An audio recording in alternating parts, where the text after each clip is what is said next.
especially like the past few years since they joined us with everything going on in Ukraine. They're like, hold on, I might be offline for a while because there's literally like refugees walking up the street and some missiles are coming in from the war that went astray. And I was like, oh shit, I didn't realize you were that close. Yeah, I don't know. They realized they were that close initially, right? So I think there's been a lot of learning about the range of ballistic weapons. Mm-hmm. Are we on Twitch, by the way? Just launching into yeah. We're in Twitch. I can't get, for whatever reason, I can't get YouTube working at the moment. So I was just looking at that while Tim was talking. So just going to say pause for the moment if we're talking personal stuff, but one of the guys in Green Team had a missile land. So. Hold on 1 second. Close in one of the games. Really? Oh, like in real life? Yeah. Yeah. Yeah, that's fucked. People talk about that shit, and I'd be like, nope. That would be like an immediate time to fucking move for me. Yeah. That's like, people talk about that, and I'm like, that's terrifying shit. Like, of all the things you have to worry about, it's like randomly, like, yeah, straight missiles. Might just, hit in our neighborhood. So it's obviously not the same. I lived in Israel on a kibbutz when I was 18, and it was in what's called Galilion. So it's in the northern part of Israel by Lebanon, and there's that 5 mile or 5 kilometer exclusion zone they have with Lebanon, right? So every now and then, like, you'd literally just hear missiles coming across, right, and things, and then an hour later, you'd hear like planes going across, like, and all the windows would shake because these planes were so low, and then you'd hear bombing off in the distance. I mean, I was 18 years old. It was fucking wild living there. Right, like truly wild, because I, grew up in the UK, and you'd hear about bombs going off in London with the IRA and whatever else, but like I'd never lived anywhere where I could hear. I was stupid. I was 18, so you never feel threatened when you're 18. It's like, this is brilliant. I love this. Yeah. This is great. But it was crazy from someone from London. If I was 18, I still had all testicular fortitude that I now know is stupidity. Probably would not have bothered me, but as I'm getting older, I'm like, nope, that is not worth anything. Tim, I hear a car backfire here in the US and I'm on all fours. Do you know what I mean? Like, and not giving up to them. I didn't mean it that way, but it's just that whole kind of like, oh no, let not this be now. So I'm with you, brother. Yep. I'm 100% with you. Yep. Hear too many cop cars go by, and you're like, fucking school shooting. Get in the house. Everybody locked down.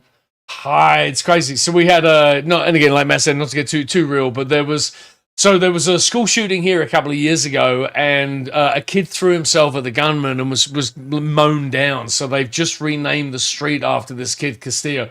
So it's like Kendrick Castillo is his name. So it's really one of those, like, I don't want to say it's very close to home, but it's where we take our kids. The school has like a bunch of stuff next to it, like swimming pool and stuff. You go there and it's like, man, that was fucking real. You know what I mean? Like, and my wife's high school in Grand Junction was actually the last mass school shooting here in Colorado. Like, and I know it's a ridiculous thing to say, like, well, we're just going to wait for the next one. But the last mass school shooting was the school that my wife went to when she's an old woman like me. Well, she's 42, she's lovely, but she's, you know what I mean? Like, it's kind of like it's not like she knows anyone there or has a particularly tight bond to it, but it does bring it a little bit closer to home, Oh, fuck yeah. USA. Anyway, all right. John's in the waiting room. Hey, so let me give a quick recap, and we can bring John up to speed. But if you guys are okay with it, let's get rolling, because I know the Tim expires and turns into a pumpkin about an hour and 45 minutes from now. So are you okay if we kind of move through some stuff? Sure. All right, beautiful. Well, all right, so let me start. You're both in game at the moment, right? I'm not. I've just bumped into the game and hundreds of things. No, I think I'm in the wrong one. You should. Do you want me to send you a link to it? Yeah, please. Okay, absolutely. Hold on 1 second. It should be Mini in the mag. The invite code is CY3SCZK. If you see that. Start the playtest recorder. Yeah, I know. All right, beautiful. And I just started off the troubleshooting log and recorder, so we'll see what happens there. All right. So first things first, I made a couple of changes. So let's see if this works. Oh, and hold on. Here's what I want to be doing, making notes of shit. So let me just make a quick note of this.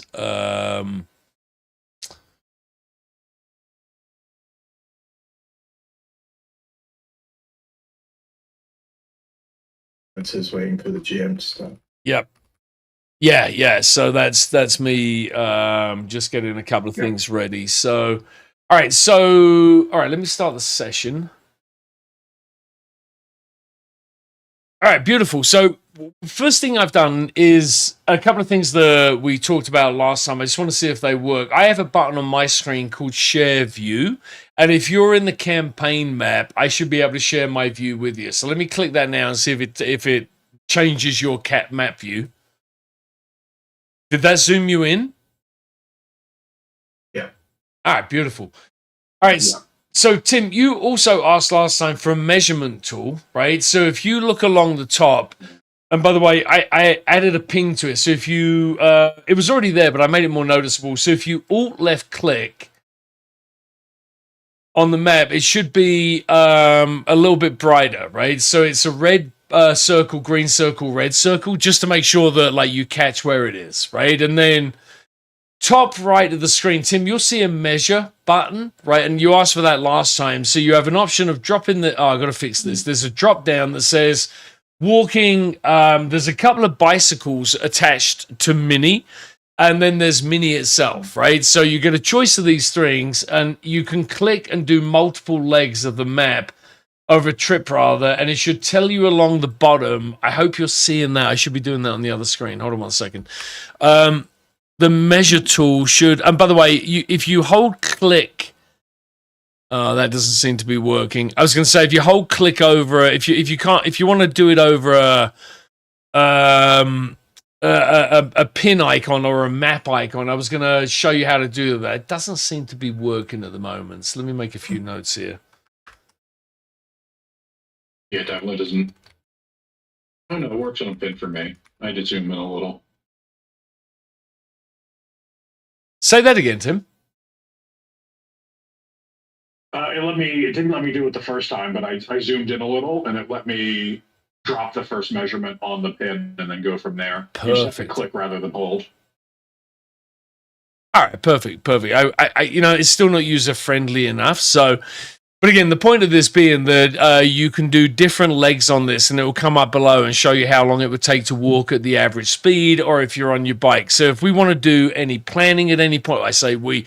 If you guys are doing any planning at any point, or if you're trying to, well, whatever, right? Like it just should make that a little bit easier. And it was a feature that you asked for last time, so I just wanted to point that one out. And then if you go along there's two sidebars, right? I call the one on the left the chat sidebar, right?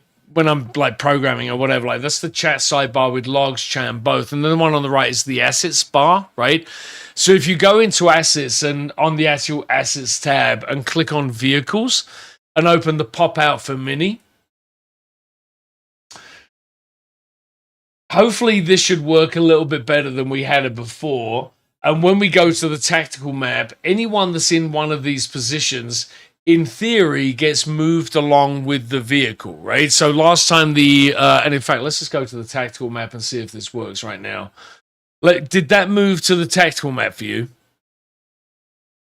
Yep. All right, beautiful. So Juno, you're in the driving seat. So let me start combat and exclude all of the bad guys, and we'll just see if this works or not. And I'll let me see if I can drag Mini back. I don't know if I can. Matt, are you able to grab? I do. I'm sorry, as the driver, can you grab and move Mini? Yep. Okay. I can grab and move it. Yep. Whoops. I've moved it once and that. Okay, the tokens didn't go with it. Yep. Yeah, okay. So I don't know why I can't move that back. Oh, I can now. I can move it now that you've moved it. I can grab it. Yeah, it's a bit clunk. Maybe I definitely moved with Mini on one of those. Maybe I broke it by. All right, so sorry, go on. I think everybody else moved as well, at least for some of it. Yeah. Here. Yeah, I think. I think it works differently on this map. Oh, you're right. Just got a green ping. I think for a smaller map that might work okay, and it's a little bit quicker. The ping, or is it? Yeah, let me make another note of that.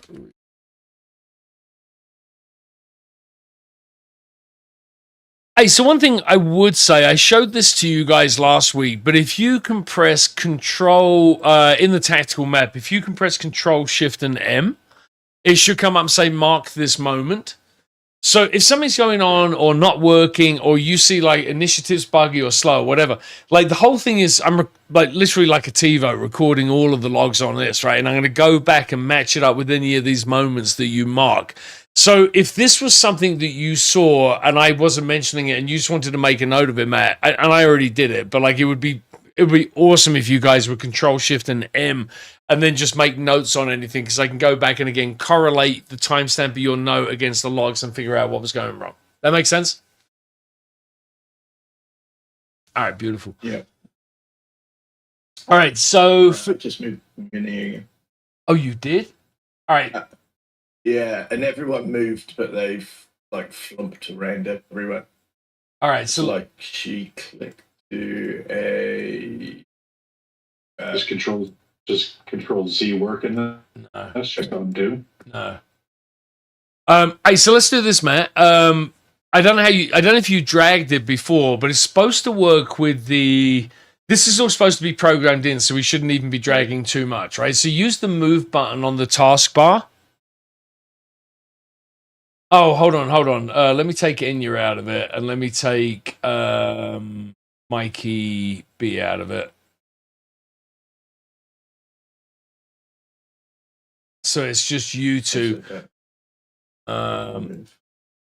Yeah, I'm moving it to the next round. Something's. We were in the middle of combat when I ended last time, so something's a little bit funky with this. Let me start combat again, and then take out the people that are not playing. So, and Mikey.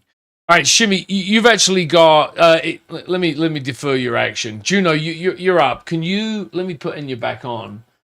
Do you see the taskbar, your move bar now, or rather your actions bar? Yep. Okay. Can you try and move? Can't move very far. When I moved, moved you and not. All right, so let me put you back and let me open up Mini's pop out and let me just fix this. I'm going to take everyone out of their positions. All right, so Juno's the driver. I'm going to put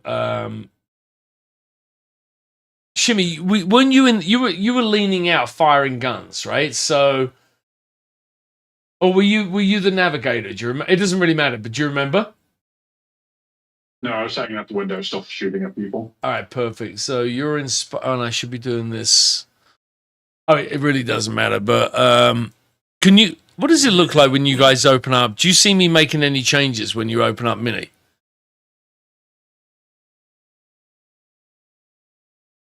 Yeah, I can see you making changes. Okay, perfect. Navigator, Mikey. Yeah, and then I'm going to put Shimmy in the seat. Yeah, there we go. And then Enya's on the roof. So I'm going to take Enya off and put her back on again. I should tidy this up a little bit now that I'm looking at it. All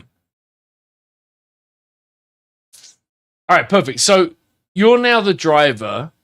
So if you click, so when we did this, so Matt, sorry, mate, I'm still trying to remember how we do it for myself. Click on the Mini icon and you'll get a move icon for Mini.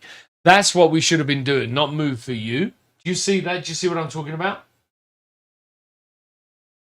So on Mini, I get an orange bar around. Oops, every time I click. So I don't know why it's moving it. So for me, like if I click on I see I see the same thing's happening to me now. So in the bottom left, when I click on Mini, I get a box that pops up. Do you see that with move and the M60 thing, right? So I don't know why when we're clicking it. So let me move it back. Oh, funny, they all jump. All right, Matt. So let's do this. Can you click on Mini? Wherever she ends up, I'll put the tokens on there. All right, perfect.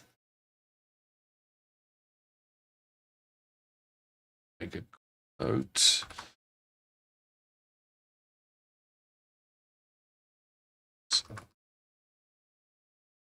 All right, so now that you've got Mini, do you still have that little thing open in, oh, for crying out loud, she keeps moving literally every time you click on it. Do you still have that window open with the move button?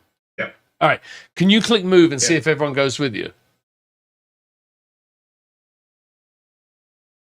Wherever no, it didn't.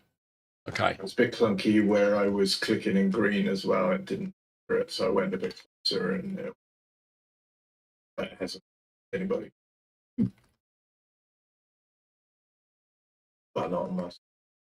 No, they'll same on mine. They'll go like everyone fell off. All right, thankfully this isn't really a big. There's no. I actually don't have any tactical maps for this evening. Interesting. I can't get the token. When you moved it, they've all moved in relation to wherever you move it. Oh, this is super fun. So you moved it up diagonal left. They've moved up diagonal left. So it's like when I move it. So if you put them all back in and then you move it, do they all move and stay in the vehicle? I wonder if it's permissions. I can't move other two.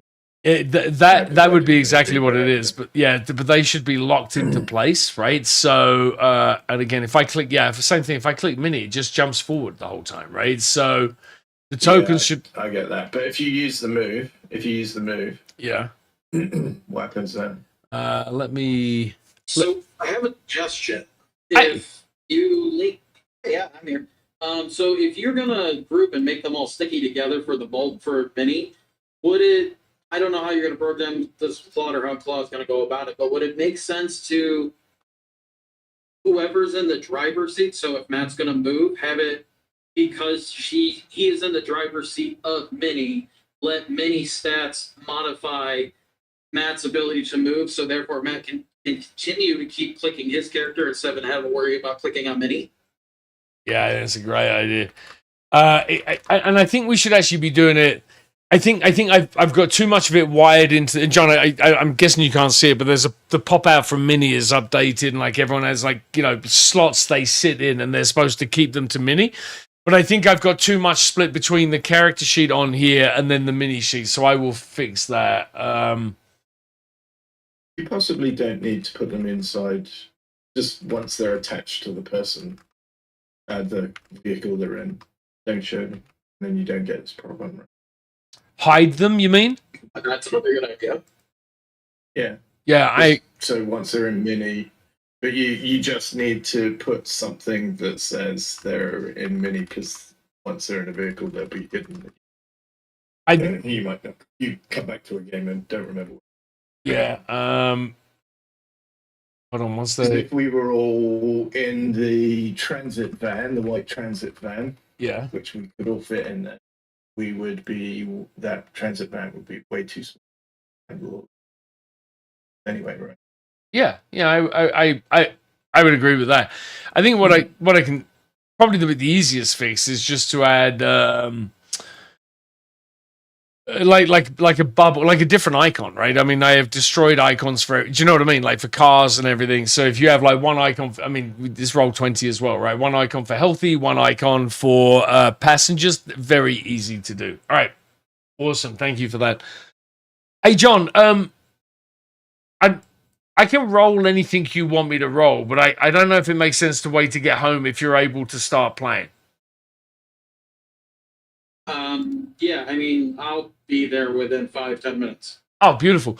Well, so there's going to be some stuff to figure out as it comes to Enya, but there probably won't be any dice rolling. So if you're okay with just chiming in, then I say we get going. You guys okay with that?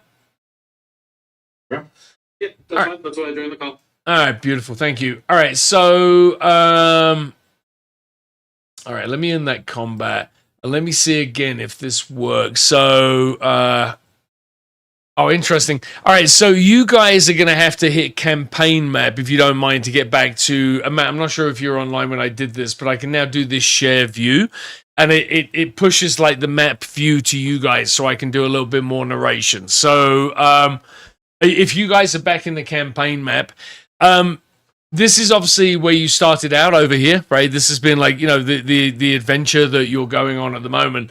And just to kind of bring this all into perspective again, the ultimate goal is to get from where you are down here all the way up here in Montana, right? So a very, very long road trip that you guys are going to be undertaking. So again, just as a kind of a reorientation, this is where you've been on the compound with Frankie and his men.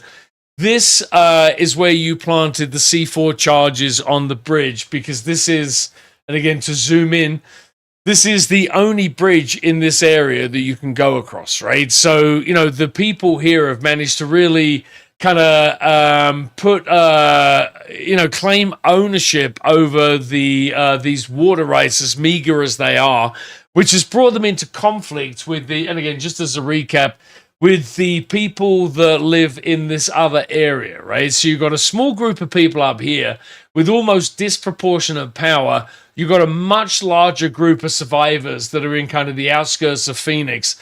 And these guys are, have been, these two different factions have kind of been at odds. So again, you guys are just now leaving the compound. You'll be going through the bridge, but you're really heading down here in order to get to, show you, in order to again, you got to go from there. You'll be going through this town. You're going to have to figure out your route through the town, because ultimately you need to be heading up into these hills and north, right? So that's kind of a recap of kind of what you are. But right now, you're leaving Frankie's compound. And again, just to go back to this map, there are a number of his people that are still alive, right? So, let me share that with you. So, as you can see, there are a couple of people that are in reasonably good health, Dawson and Mulkenny. There's a couple of his guys that, may or may not be able to give chase. But again, for whatever reason, Minnie is in like this weird position. She should really be here on this road as you guys are breaking through. So, that's kind of like where we ended last session. And then just as a reminder, Enya, you got an arrow right up your butt, right? So you have a couple of these fellas that are still screaming at you as you're pulling out. There are, they came to the compound with a couple of guys that were part of your team that had taken out the vehicle. So they have a couple of working vehicles, assuming that, they can keep them working while they chase you. And they have a couple of horses. So I'll say again, Juno's driving. Shimmy's kind of leaning out, firing guns at people. There are these guys behind you. Enya is whether you know it or not, Enya's very injured on top of the RV, and you're pulling out. And again, the goal here is go back to the campaign screen. The goal is for you guys to be again kind of moving. I don't know why my campaign map isn't working for me. But your goal is to be heading to this bridge and then on down to there. So with that was a lot of recap. I will shut up.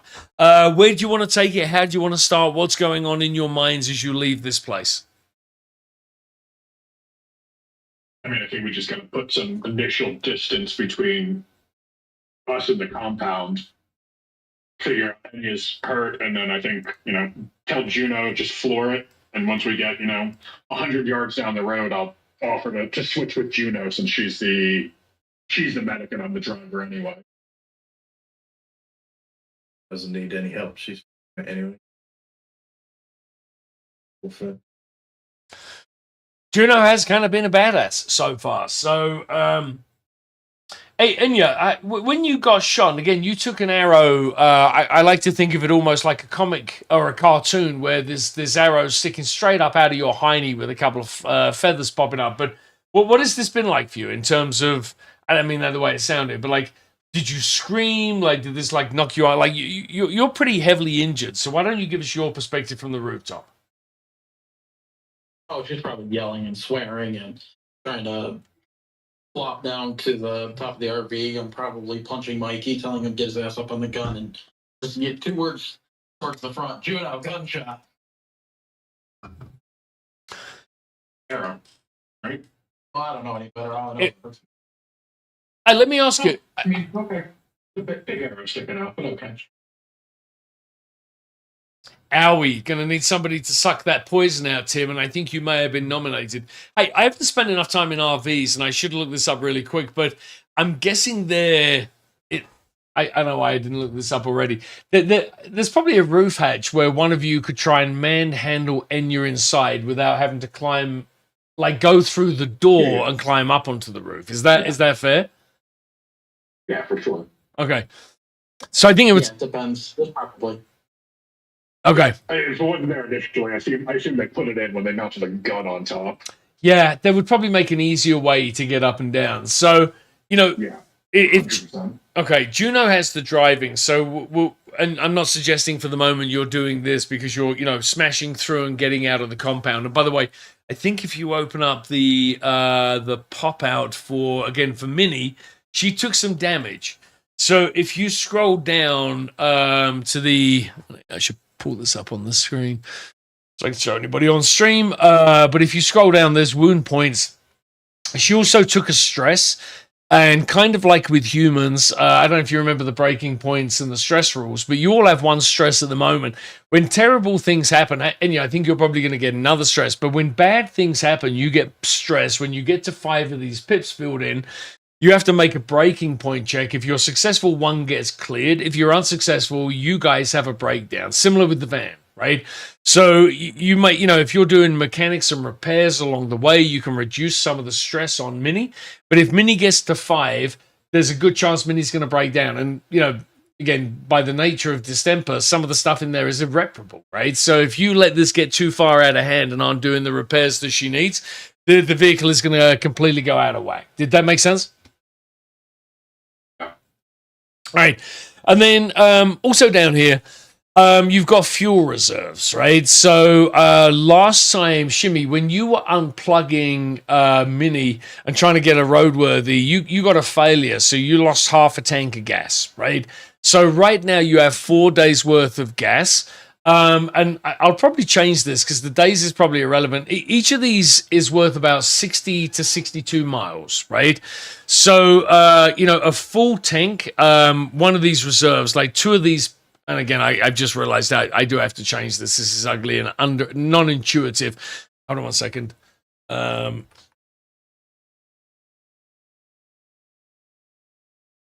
Just again, some mechanics here. So one of the fuel tanks, 2 of these pips, will get you about 132 miles, right?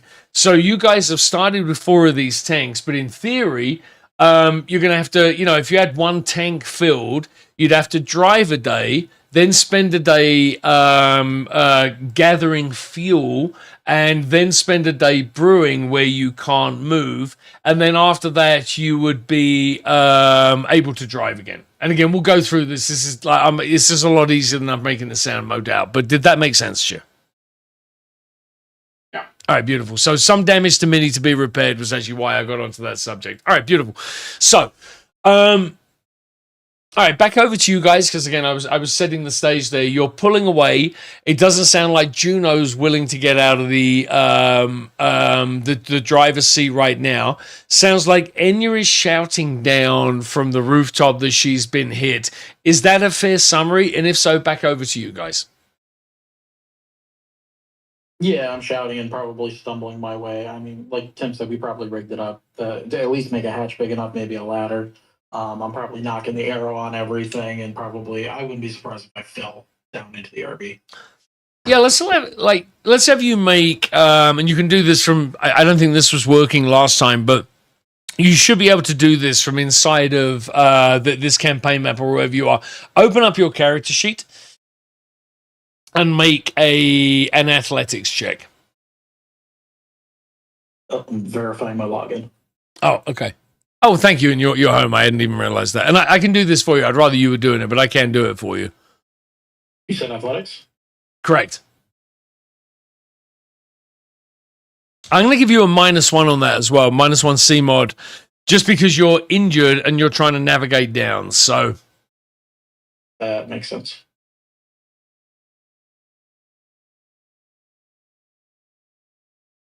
Oh, I still succeeded. Beautiful. So you come flumping through, and what that really means is, and by the way, I'd love some feedback on the logs. I went through and I reordered all of these and fixed them, and I'm trying to color them correctly.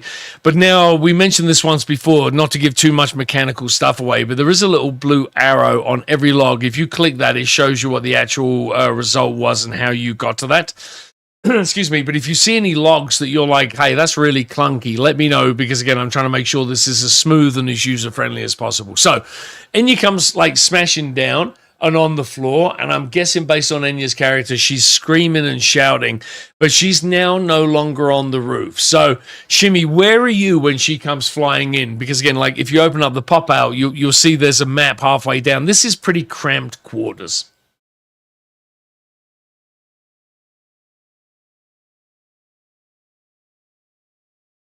Yeah, I mean, I probably closed the window. I assume no one's chasing initially, and talking to Juno and just making sure she knows what to do. And Anya comes crashing down, and I just kind of look at Juno, and she's set on driving, and I'm like, all right, I'm not a medic, but let me see what I can do. And I'll run over to Enya and kind of like help her up and see this arrow sticking out of her, and I'm like, that's So Juno? Juno's Okay. busy. Juno whacks the brakes. Would you like to leave a message after the beep? Give you some beeps. She just whacks the brakes. Get set. Don't. Let it coast. Just let it coast. Help Enya over Yeah, I'm not that good a driver. Put her on her side somewhere. There's got to be a place to like, put her on the table so she's not sitting on the arrow sticking out. And I'll run over, and if Juno's giving up the wheel, I'll get behind the wheel and let Juno do her thing. Drives like a whale on roller skates. Get going.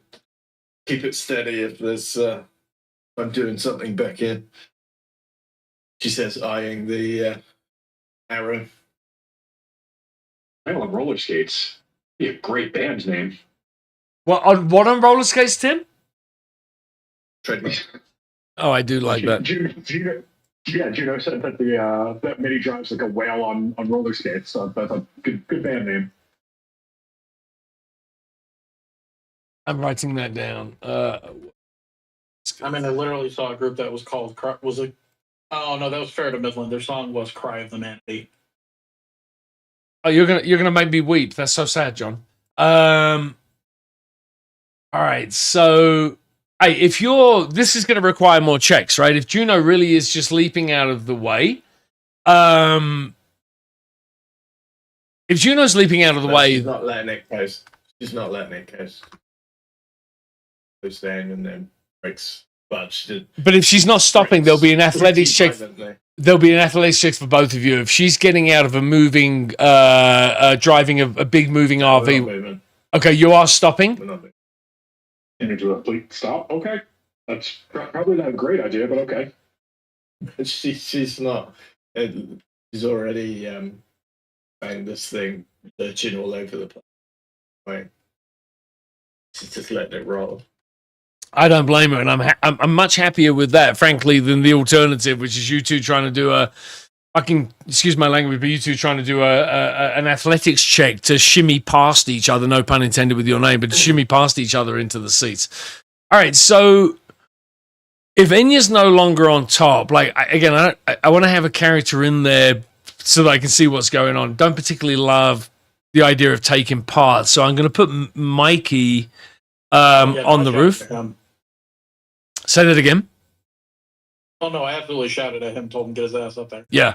So Mikey, however, the positioning on Minnie is forward facing, right? So as he's getting up on the roof, he shouts down through the hatch to you, Shimmy, that you need to go because you're being chased, right? So Juno was probably right to bring the vehicle to a slow or to a halt to switch places, but it has given some of Kincaid's men the opportunity to catch up on you. So there's two people on horseback, and when Minnie's at not at full speed, but when Minnie's ramped up, Minnie's faster than horses, but Minnie's also very slow and running on methanol. So the horses are going to be able to give you guys like a bit of a run for your money. No pun intended. Yeah, the driver's seat and floor. Beautiful. All right, so let's have you do that first. Let's have you make a driving check. Okay. No C mod negative or positive, I would say. Hey, beautiful. So you're able to get her off to a very healthy and good start, right? So Minnie starts pulling away, but there is going to be these guys. Very good chance that they're actually going to be able to catch up to you as you're moving, right? So let's switch to Enya and to Juno. Enya, walk me through. Actually, the two of you, walk me through your little wrestling in the back of the van. How's that going? I would point to Juno and say, "Hey, Red Cross, make sure Mikey's got some grenades before you hit me with whatever you got."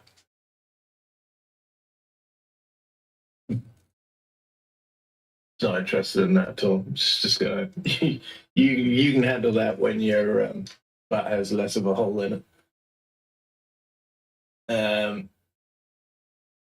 Do we have a that we had med packs?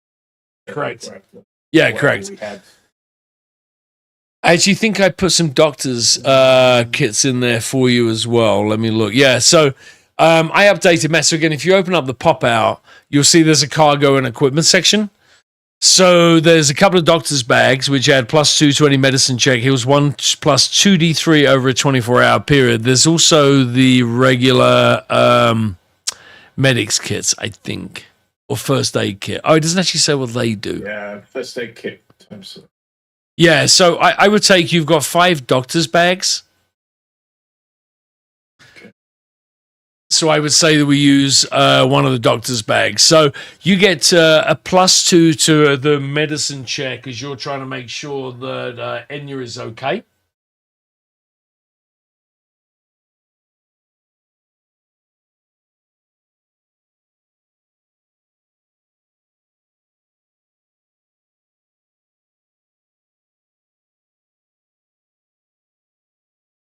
And I don't have. This is where I've got medicine at -1 if you're.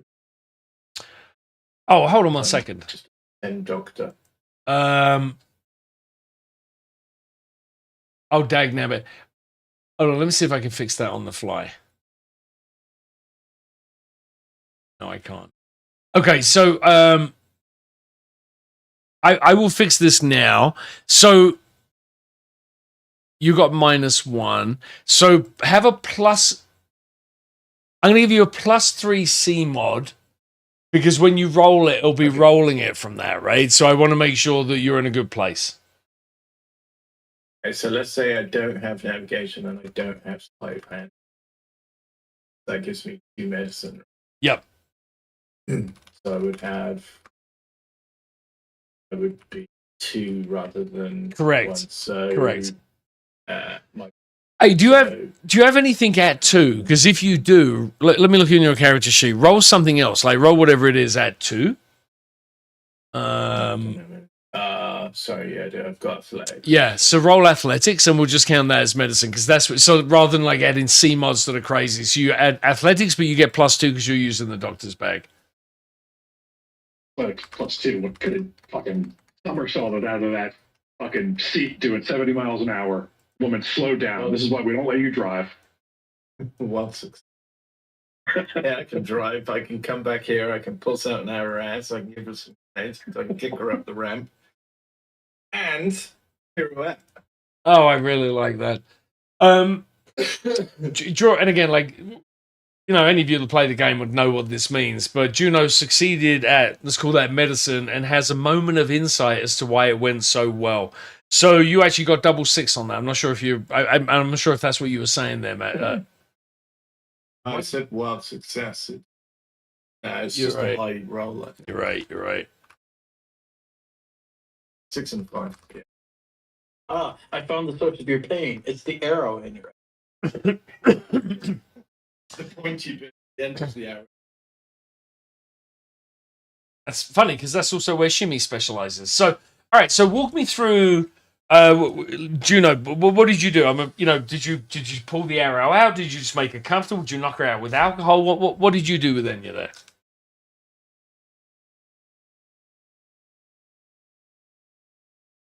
Super quick. Pull out. Pop some super glue. Stop the bleeding. back and say, and go do it. Back up. Okay. You did it so well, I turned around and shot, you gonna pull it out yet? Yeah. I have some pain relief. So let's have you roll. On the Boom, boom, boom, boom. So let's have you roll also 1 plus, so 2d3. So again, it's in, you know how to do this, is in chat, but let's have you roll 1 plus 2d3 or 2d3 plus 1. And that's how many wound points you're going to recover in the next 24 hours.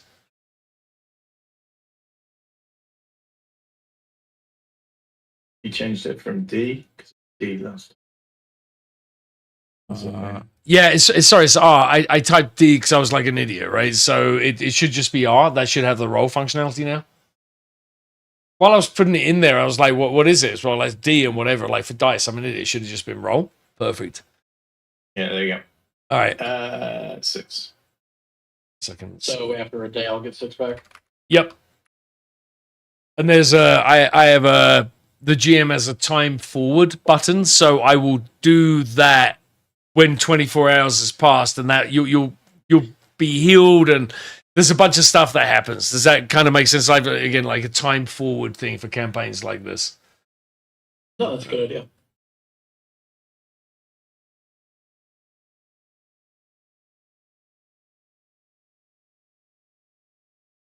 Well, in that case, I guess I open up a box of grenades, put one in each hand, double fisting, and pop open one of the side or back windows.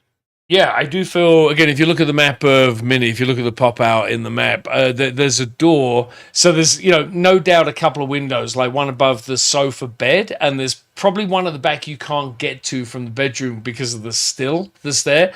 But you could certainly lean out of that door and throw something.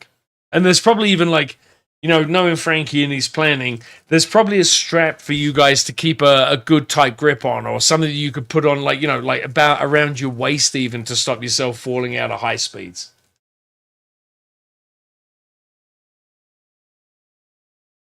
All right, so Enya's grabbing grenades, and hey, let me remove one of those doctor's kits.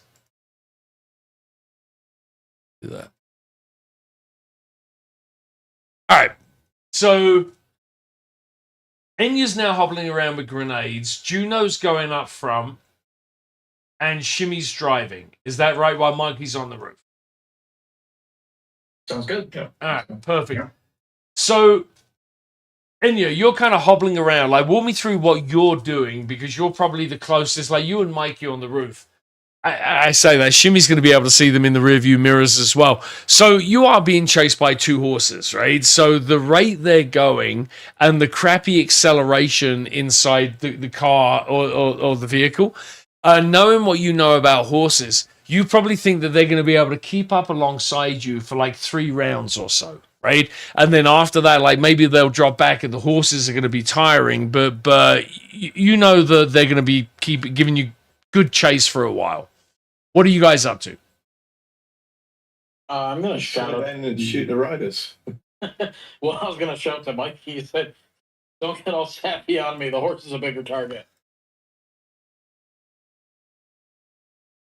You're saying that to Mikey, did you say? Oh, yeah. If he's up top with a vantage point, yeah. I'm gonna yell at him and tell him the horse is a bigger target. Yeah, assuming he's got a gun that's not the mounted turret that's facing forward, he can still shoot backwards with a rifle or a pistol or whatever, right? Yeah, so let's see what Mikey has. And Shimmy's just like laying on the gas and screaming at Enya, "Don't stop the fucking grenades until we get up to speed! You're gonna kill us!" Can we see out of the reviews what weapons they've got? These guys riding on horseback. Yeah, it looks like they both have some kind of long barrel, right? So you're unsure of this distance, whether that's like, a pump action shotgun, a hunting rifle, or a carbine, but they've got things that they're holding up and you can see the silhouette of the actual barrel. That makes sense? They're riding and shooting. Right now they're riding and catching up. Right, so whether or not they shoot at you is to be determined. But right now, you've pulled away. You slowed down. You pulled away. They went to the horses that were in the compound that they came in because there were a couple of horse and carts there, right? So they've untethered one of the horses. They've chased after you. As you slowed down to switch positions, they really started galloping towards you, right? So they're getting much closer, but they haven't fired yet. Did that answer your question? How far away are they? Just in terms of. I'm just saying, why can't we just slow down? We've got armored vehicle. Just pull it sideways. I mean, I don't think and shoot them off of the horses. I don't think we have armored tires. No, but they're on horseback. Yeah, but they have guns, and we've already taken damage to many. Are you a school teacher as well as a friggin' medic over there, Juno? Do you have no idea how these bad men work? just you're right. Unless you're a capable rider of years, you're not doing anything but hanging on to riding. Fine, go for it. I'll sit there as we're cruising, not much. So your argument, your dispute is what? Your dispute is you don't think that they should be able to catch up with you. Is that right? No, we just slow down to a stop. They're on horseback. We have a stationary vehicle that you've got to hit us perfectly. But it's like still not. And we just shoot them off the top of the horses. I mean, there's other things in many besides a still, though. Yeah, I mean, there's tires. There's places where the fucking bullets are going to go through and hit people inside. Minnie's a big target. She can only get shot so many times, even in inconsequential places. Fucking van. Minnie's an RV. I don't think she's like heavily armored or there's like anything. You don't need to be terribly good on horseback to just hit an RV. All that, but there's a bomb of ethanol facing them that they can shoot at. I hardly target sideways, killing them. Their horses. Actually, that does beg a question. Tony, I think I've discussed this with you several times when it comes to guns. Something as small as a 9mm will go through pretty much end to end to a car, except unless you hit the engine block. An RV is nothing but fiberglass and maybe aluminum studs holding it together. Are we doing I know many can take damage, but are we doing is there some sort of armoring that we've done to slow the bullets down or do less damage? Or every time they shoot the RV, are we rolling random dice chance to see if it hits, to Matt's point, hits anybody or anything in it? It depends, right? And I'm so glad you asked because I have all this written down as part of the rules. So if there's a wild success or a moment of insight, bullets bypass any armoring that Minnie has, right? But Minnie has enough I hear you, John, right? And again, trying to straddle the line between realism and having fun, and keeping this thing on the move. Yeah. Excuse me. So, excuse me, there's a bunch of padding and Kevlar and whatever that Frankie was able to put on the side of this. So on a success, there's a -2. On a wild success, it bypasses the armor.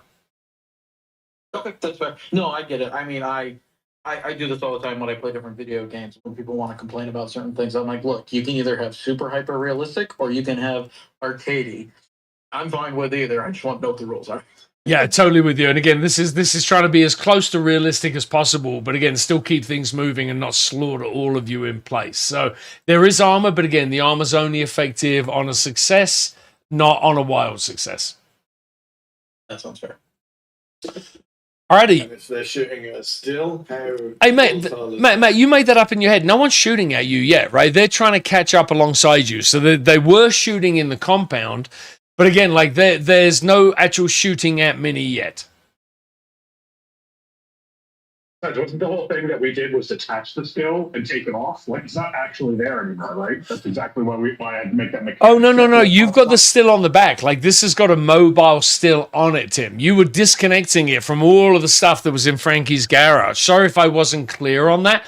The still was like, he was, the tanks that you have on the side, Frankie was trying to fill up a bunch of those, right? To make sure that you guys had like surplus of fuel, which is why you have these fuel tanks, like all these different compartments. So what you disconnected was not the still from Mini, but was Mini's still from these portable tanks. That's why you lost a bunch of fuel. Sorry if I didn't explain that clearly last time.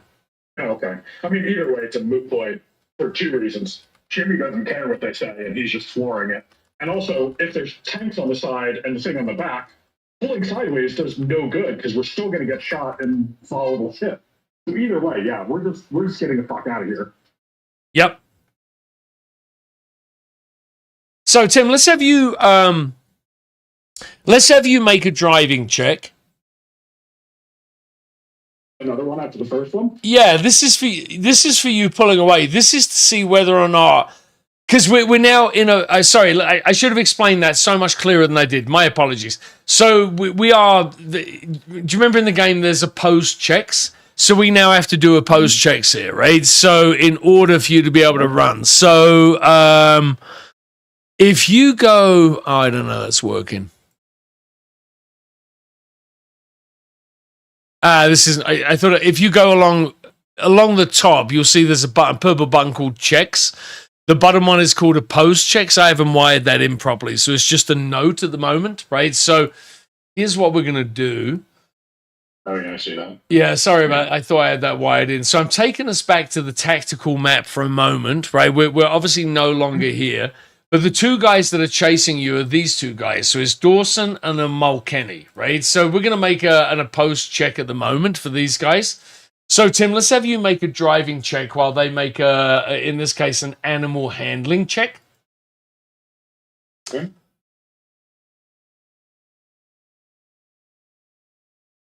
Nice.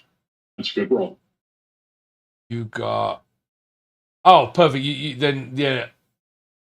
And that is also not a moment of insight. Correct, It's yeah. a 6 and a 4. Just a wild of success. Okay. But it's still a good roll, so that's fine. All right, so these guys are, you're able to pull away from them. There'll be one more opposing check in a moment. Again, this is all the, per the rules in the game. If you can make, I don't know if you remember, but when it was Theater of the Mind, it was in range bands that had no specific, like meters or feet to them, right? So it was engaged, close, medium, distant, and far. So if you can get 2 rounds where you beat someone on a post check, you put 2 of those bands of distance between them, and it makes it harder for them to catch up, right? So you've already started to pull away there, Tim. So let's just have you make one more check, and we'll be done with this, and we'll get to the other stuff. Let's just make sure that you pull away cleanly from them. One got a success. So Dawson is still giving chase. That was a good roll for him. Yeah. All right. So Mulkenny is really he's faded off, right? But we have to go to another check here, right? So one of them is keeping up. So actually, I'm going to switch this up a little bit. So he's so this is Tuenya. He's pulling alongside, right? So he's still far enough back, but the amount of distance that he's pulled up on you, you have a moment of, hey, if he continues to catch that much distance up, in the next few seconds, he's going to be close enough to try and like a bad Western cowboy to jump from the to jump from the horse onto the moving vehicle. So Enya, you have 1 round if you wanted to try and shoot him or throw a grenade at him or do something. Mikey may also try and take a shot from the top of the roof. But Enya, what would you be doing? I'm probably going to pull a pin, and I'm going to try and cook it for a second or two and then drop it. All right, beautiful. Let's have you make a demolitions check.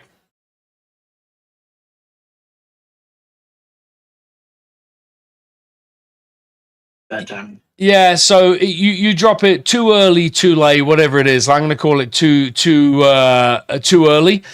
Too late. So he goes past and his horse is spooked, but the grenade goes off behind him, right? So like you guys are all heading away from it. Again, from a cinematic perspective, it does not blow him off his horse as it should. Perhaps like it, rolls down in behind a rock or whatever, or a salamander throws itself on the grenade and saves itself. But it does mean, Tim, we have to go back to another check to see if you're able to outpace him. Now, his horse is tiring. I'm giving him a -1. You're in a vehicle that's got a steady acceleration. I'm giving you a +1. So as we do this check, +1 to your driving, -1 to his animal handling. Okay.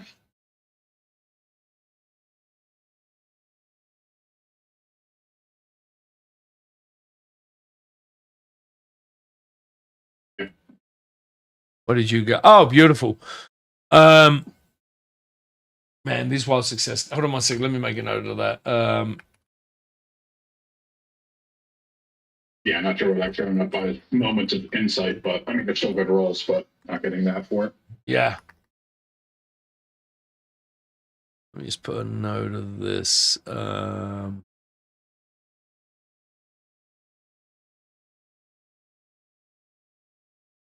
right, so you put good distance behind him, right? So you guys, to take you back to where we are. I mean, I don't want to drag out a horse chase, right? So you guys going back to the campaign map. By the time you even get to like here, if I can ping that, I don't know why I can't ping that. So there we go. So by the time you even get like here, like the horse is like long in your rear view mirror, no pun intended, right? So you have a good while. I mean, I say a good while. Let me just measure this. You'll be in mini. So if you're going at an average speed here, it's going to take you something like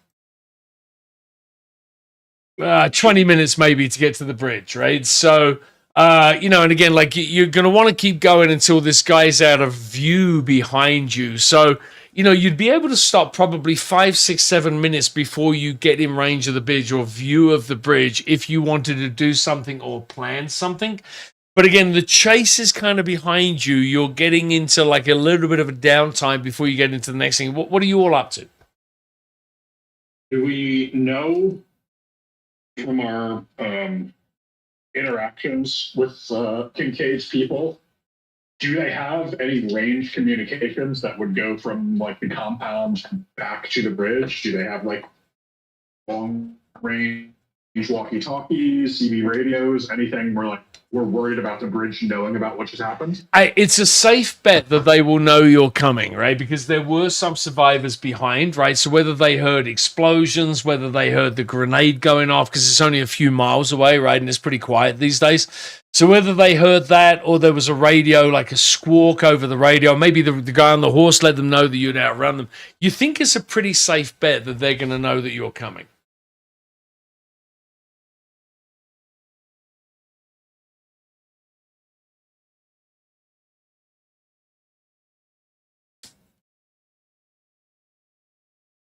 I'm running around person to person, limping around. Who's got the detonator? Where's the detonator? Who's got it?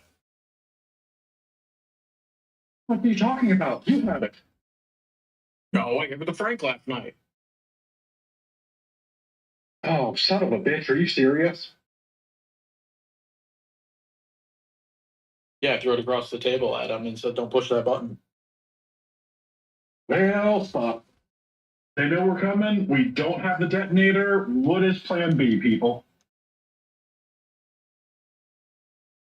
Well, I can pull out another piece of C4 that I had in my pocket. How does that? Enya, goddammit, calm down. Stop throwing grenades. Everybody think this through. Juno, is Enya going to die from blood poisoning or stupidity anytime soon? Wait, is who going to die from? Ladder, but no. Enya, and you got Scott. Worried about her, and she's always crazy, so. I can't heal the crazy, but the. He'll be fine in the morning. Rats will be okay in the morning. Well, that's not the first time you've said that. Well, we may have to make a stop on the bridge. I can show you how to swap out the thing so that we can rig a different detonator to it. Hey, there's a bunch of Them shooting at us at the time might be problematic. again, map. Matt, sorry, if you look at the map, like this yellow road, right? This is the one you're on. So it's like so underpopulated at the moment. Your biggest worry at this point is, or your biggest worry is like whether or not the horse guy is going to keep trying to catch up to you, or if he's going to go back and tend to the wounded or whatever, and whether they'll send anybody out from the bridge to try and trap you, right? So you could stop in the middle and you could try and rewire a detonator. You could try and get off road and go to the bridge. You have some options, and you have at least a couple of minutes to think this through.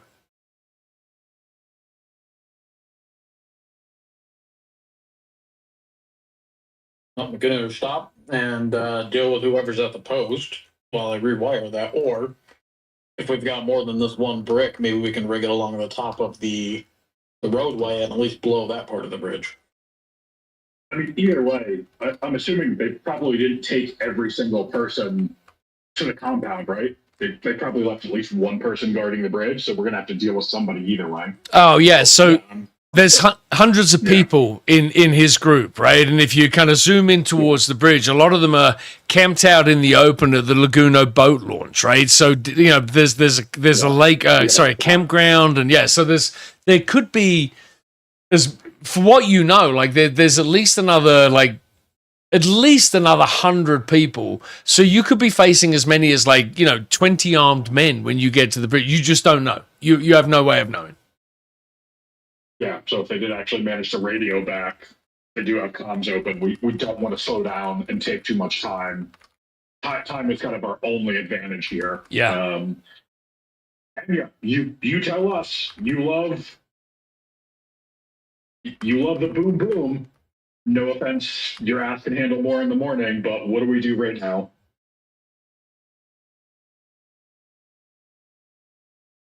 Well, the one in my pocket's probably not going to be enough to do anything. Will that set off the other ones? If we get it close enough. My out of game information is that C4 is pretty stable. You can actually shoot it and nothing's going to go wrong with it. You actually have to electric charge detonate it. Yeah. So the likelihood of a chain reaction going off is no.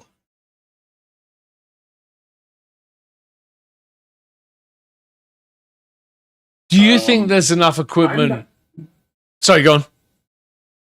I was saying, I'm not really in favor of stopping and risking that. Because, they're only going to chase us for so far, most likely, and we can change our course. They don't even necessarily know where we're going. Yeah, they have no idea. If we can get past the bridge in one piece, I'm not really worried about the bridge being blown. To be honest, they'll probably be less pissed off, if we don't blow the bridge.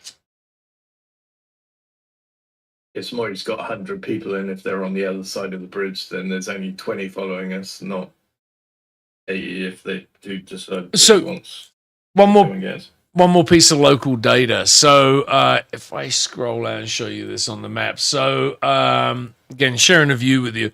So as you get down to Apache Junction, this is somebody else's territory, right? So there are thousands of people down here, right? This kind of group that's in this area, again, which is really the the eastern outskirts of Phoenix and Tempe and Mesa, right? So these guys over here, there's thousands of them. So the part of the reason that Kincaid was trying to get Frank to give him vehicles and so on is because these guys Kincaid's people feel very under threat from the people that are down in Apache Junction. So if you can get beyond the bridge, it's very unlikely they're going to give chase for you anyway. Did that help? Yeah, I mean that was kind of the assumption that I was under, right? That's good. I guess that's good confirmation. I assume we don't have time, but Enya, you have Tinker or someone does. How complicated is it to turn the fucking mounted gun around and have it facing? Oh no, it's already facing forward, right? Correct. It's only facing forward. Yeah. It's not facing behind. Okay, I got that mixed up. So it's already facing forward. We fucking run the bridge. Yeah, I mean, it's not like it's going to change a future encounter and, what we're going to do, like we're in a game or anything. You're talking crazy. Juno, I think she's got blood poisoning. You might have to knock her out. She's talking about this being a game. I don't know. She was already crazy. It might be that. It might be her time of the month. That's why she wants to blow up the bridge and feel better about herself. Sometimes oopsies happen and things changes the course of the future. I love that. The course of the future, the subtle way you went there. That was awesome. All right. So what is the plan? You guys kind of did you stop, by the way, or are you still driving between these two places? No. Okay. No, unless somebody has a good idea. Yeah, no, Chibi's he's not flooring it. We're not going to spend for gas and tax mini, but yeah, we're keeping once I get it up to a good cruising speed, we're not slowing down unless somebody has a better idea than running the bridge at this point. No, Mikey does suppressing fire. I throw some grenades out the back, and then we call it good. Do you want me to drive while we're busting the bridge, and you can shoot out the window? Oh, no, I think you can shoot out the window, and I'll make sure I drive and get this thing done, and we don't just come to a fucking stop while we're being chased again. Okay, as long as finger guns is what you want me to go with. A grenade you can throw it. Listen, you don't even need to hit it, you know? If Enya doesn't want to be on the big one, just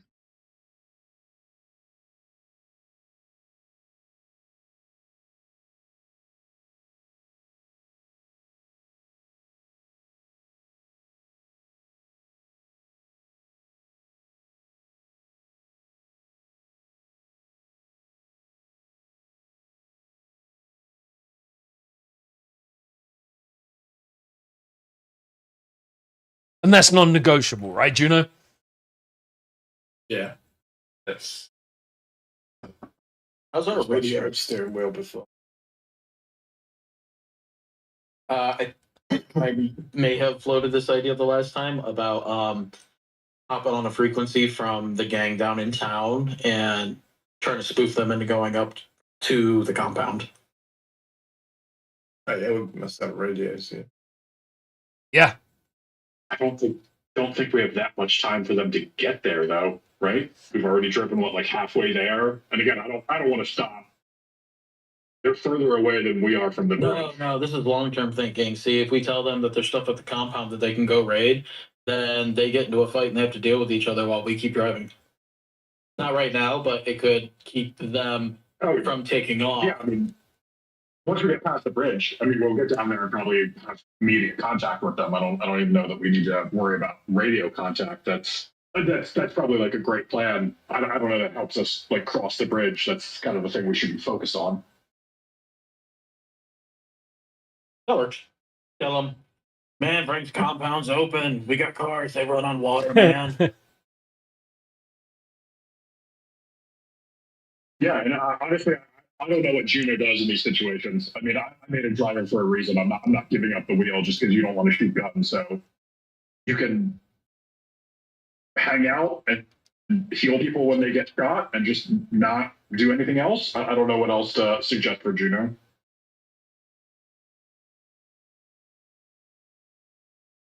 I will go and check out the med supplies and see if I can hide behind or between anything which has better armor in an area.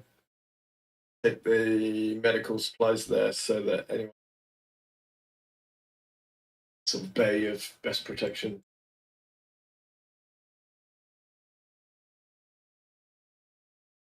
So you're going to be kind of like, are you also going to be, I mean, in terms of combat, I'm kind of with Tim, right? Like, I mean, a medic's like, Enya could have well died, right? Because of bleeding and whatever else, right? So I think that's like super valuable. So I think that there's probably also the non-combat applications where it's probably where Juno's going to come into her own. However, that all said, how are you approaching the bridge? Like, you're getting closer now.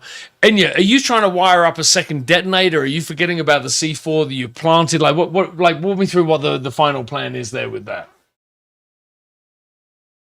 as we go across the bridge, I'm gonna have another detonator that I just keep clicking, and every time it clicks, like the Indian looking out into the field, seeing the white man come across, a single tear will drop down my face, says there's no boom boom for today. Hey, let's have you make a demolitions check and see whether or not you can wire up a second detonator. Oh, I already know that's not gonna work, but I'll do it anyways. Why do you know that's not going to work? Well, because assuming like even if I got it wired up, I mean, there's no connection being made to what's already planted. So don't they work on frequencies? So if you could wire this up, like, is it? And again, I'm showing my complete lack of knowledge of explosives here, which is probably a good thing if the FBI is watching. But could you not wire it up to the same frequency and have it blow that way? Is that not how a detonator works? I have no idea, but I'll go with it if you want. I'm assuming a negative C modifier for the time constraint. I would absolutely put a -2 on that one. Thank you, John. Yeah, I know what I'm doing. Don't you just? All right, beautiful. So you've got that working, and it's wired. So you're not sure 100% whether it's going to work as you go across, right? But what you do know is this detonator is set to the same frequency as the other one, so there's a good chance it is working. All right, so you guys are getting closer. Enya's been doing that. Juno, it sounds like, is sorting through the medical supplies.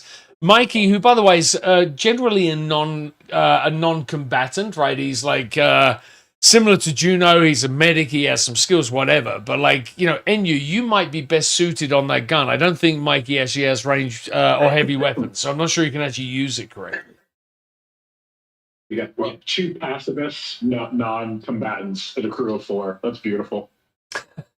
Well, I feel like if I've got the detonator rigged up, I'm going to want the best seat in the house. So I'm going to grab him by his ankle as I'm pulling him down forcefully with whatever force I have. Trying to get out of there. So he comes kind of tumbling down through there. You're able to get yourself back up into that position. So let me change you on the. Oh, you're already in the gun position. All right, perfect. If Mikey has nothing else to do, it looks like we got tactical shields in the inventory. I'll tell him to go grab a tactical shield and stick it in front of the fucking window in front of me, because I assume we're going to take gunfire, and just fucking stick it up there and get down. Ah, beautiful. So he's in I think that's a great plan. So he's now in the navigator's seat. So Mikey is going to be trying to, again, shoving that in front of you, assuming that there's fire, or holding it in front of the window, trying to prevent you guys from getting shot as you run the barricade. This is great. All right, so any other prep you want to do, anything you want to discuss, anyone want to write a last will and testament or anything before you get to the bridge? I put a big toolbox in front of the window as well before we took off, if you remember. I was hiding behind it when I was driving. You did. So is that, and again, that's to protect yourself, right? Yeah. All right, beautiful. All right, so yeah,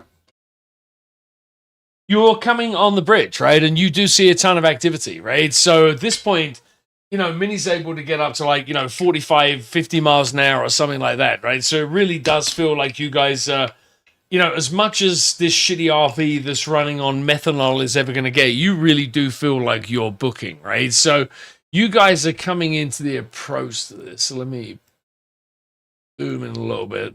So you guys are approaching the bridge and the area where you set the charges. So as you're kind of coming up here, as you start to come around, see if I can show you where the campground is.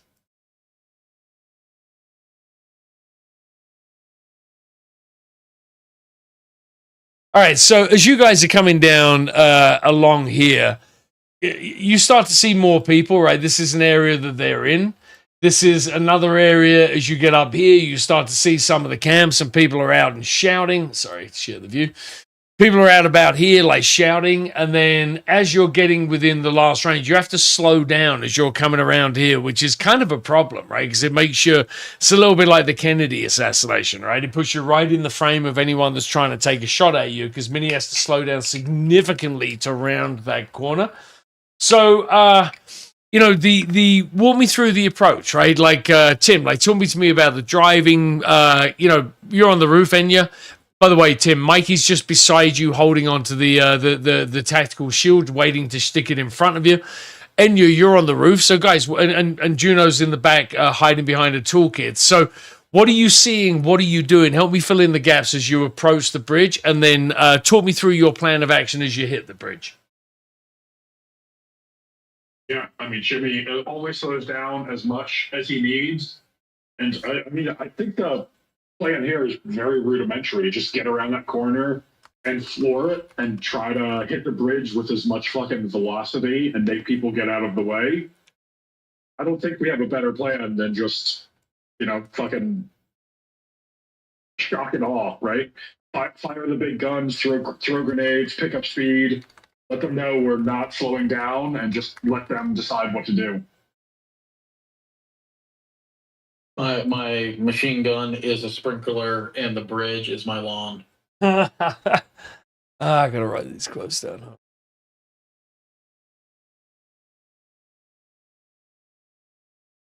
The toolkit's still in the front window. Sorry, I didn't move it backwards. I was just saying it's another layer of armor for bullets coming through the front windscreen.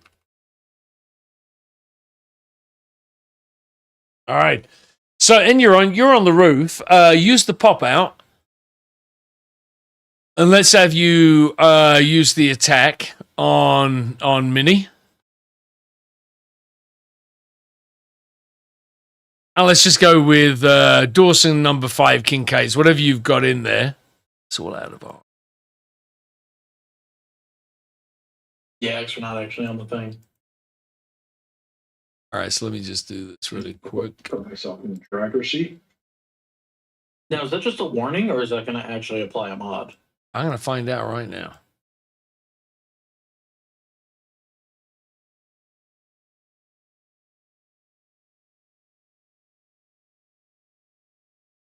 I mean, the button gives me, like, it looks like it wants to click, but it won't actually click.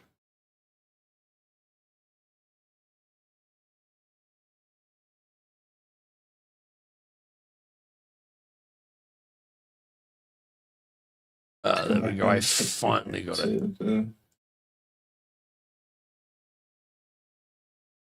right, John, close it and open it again.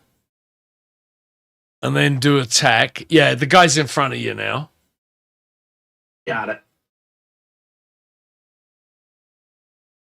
And let's give you a +2 because you're not actually shooting. Oh, beautiful. You already got it. So hold on. What score did you get? 9, 11. 9.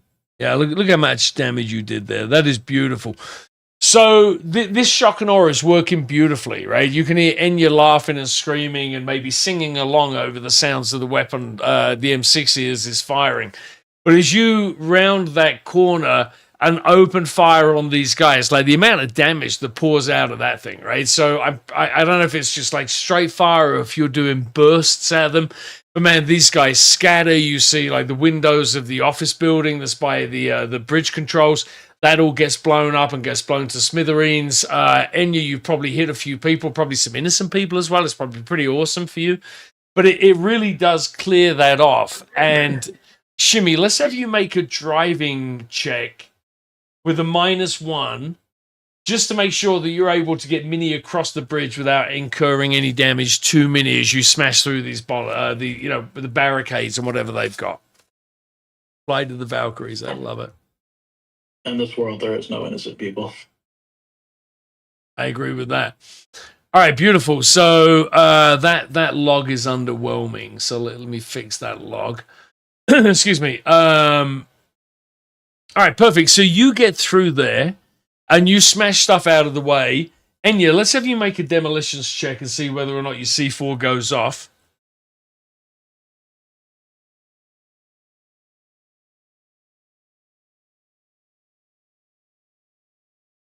Yeah, beautiful. Totally picture it just being like Heath Ledger sitting there, tap, tap, tap. Tears are welling up in my eyes because it's not about to work. Taps it one more time, and then boom. The Joker. I love it. So yeah, like almost cinematically, right? So you're banging that as you go across, and you're like, God damn it! And like you sit up and look at the bridge, and then it all goes up behind you, right? And it's like even more beautiful, and like the tears of frustration turn to tears of joy that are just streaming down your face. All right, so you guys get through, and you know I don't want to say there's no one chasing you, but there's kind of no one chasing you, right? I mean, you know, you do see as you get on the other side of the bridge, you do see like a handful of Kincaid's men here and there. Maybe there's a few shots that even come your way, but by the time you start turning southwest towards Phoenix itself or towards Apache Junction itself, you don't see anyone, right? And again, sharing the view here, like this is a pretty desolate area that you're going down, right? As you're heading down these roads, I don't know if I've spent a lot of time in Arizona, right? So I can kind of picture this, but it's what I always think the outback looks like as well, right? It's just fucking desert as far as you can see, and you couldn't survive out there on your own very long. It is just miserable if you're if you're not in the shade and you don't have any water, you're pretty much cooked. So you guys are driving down and heading towards the next thing. So walk me through. This is probably like a 20, 25-minute journey or so. I mean, it feels like you had a fairly major success as you start heading from, again, like, the turning up here to down here to the next area of contact. Do you stop? Do you check Mini? Do you do any repairs? Walk me through how you spend or how you approach this area. I'm assuming I come climbing down. Huge ass smile on my face. I say I need a smoke, and then I go crash out on the bed. Are you smoking beautiful, double-assholed, crazy bitch. I knew you could do it. Are you smoking in Mini? No, I'm just saying I need one, and then just pass out. Oh, beautiful. All right, beautiful. Juno, what do you? I don't want to stop. We can check. Rear view mirror, side mirrors. Is there any sign that we're like leaking stuff? Is there any sign that like we're slowing down? Is Minnie like showing any signs that she's not handling well? I assume I can't get like a really good read as I'm going, but if I see like oil leaking or stuff coming out the sides, or Minnie starts jerking or now pulling one way or the other when she wasn't before, that would give me an indication that we need to stop. But if not, then yeah, I think we just keep going.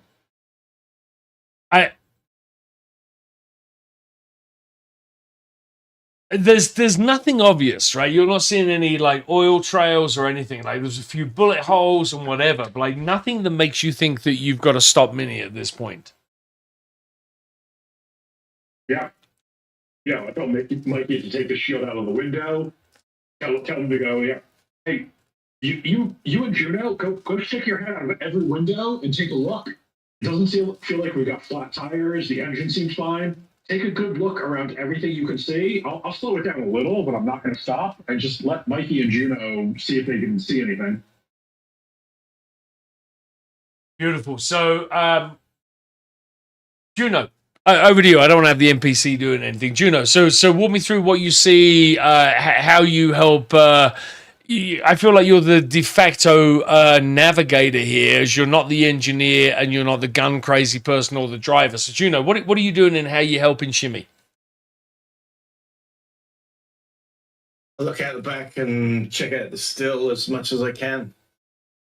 See if there's anything trailing or dripping. Wouldn't be able to tell much from that, I don't. But anything big. And if there are any bullet holes or anything like that. Have we got binoculars? Might check out behind us. See how far back they are. If they're just nothing on the horizon, check out in the forwards, see if there's anything. You do. I just checked the inventory. You have 4 pairs of binoculars. So yeah, you're able to go to the back, stick your head out of the window, go to the front, help Shimmy as he's driving. But yeah, like this is, and again, like you'll know how desolate this world is with almost 90% of people being killed, right? So this was already a pretty inhospitable kind of like no man's land, right? So in these trying times, like you see no one on the way down, right? You see animals moving and all the rest of it, but it feels pretty quiet, right? And you guys get that opportunity to get some of that adrenaline out of your system as well. So, the what you do know is that let me bring this to life for you. So what you do know is that in this area here, Menendez, the other warlord, this is very sparsely populated, right? This is kind of like developments and housing and stuff, right? So there's not a lot of people in this area anymore. This area where you see these kind of like this icon with the people, this is a checkpoint, right? And this is really more of like a lookout than anything else. So you've heard through Kincaid, you guys have been down there often enough. Some of Menendez's guys. So that what in order to get to where you're going, and let me again share the view with you, you've got to get from here, where the first point of contact, you've got to get over to here somehow, right? And again, you can follow this road. It kind of goes here. There's a few different ways to get in there. But you're going to see some of Menendez's men, particularly on the outskirt of, as you're kind of like going through here. You might even run into some other people in Scottsdale and some of these outskirts. But again, you've got to get through this bend and get up to here. So your next area, and I'll leave it to you how you approach it or what you're doing, but you are going to come across, unless you take some kind of like detour or go off-road, you're going to come into Menendez, going to come into a roadblock where you'll meet some of Menendez's guys here. Make sense?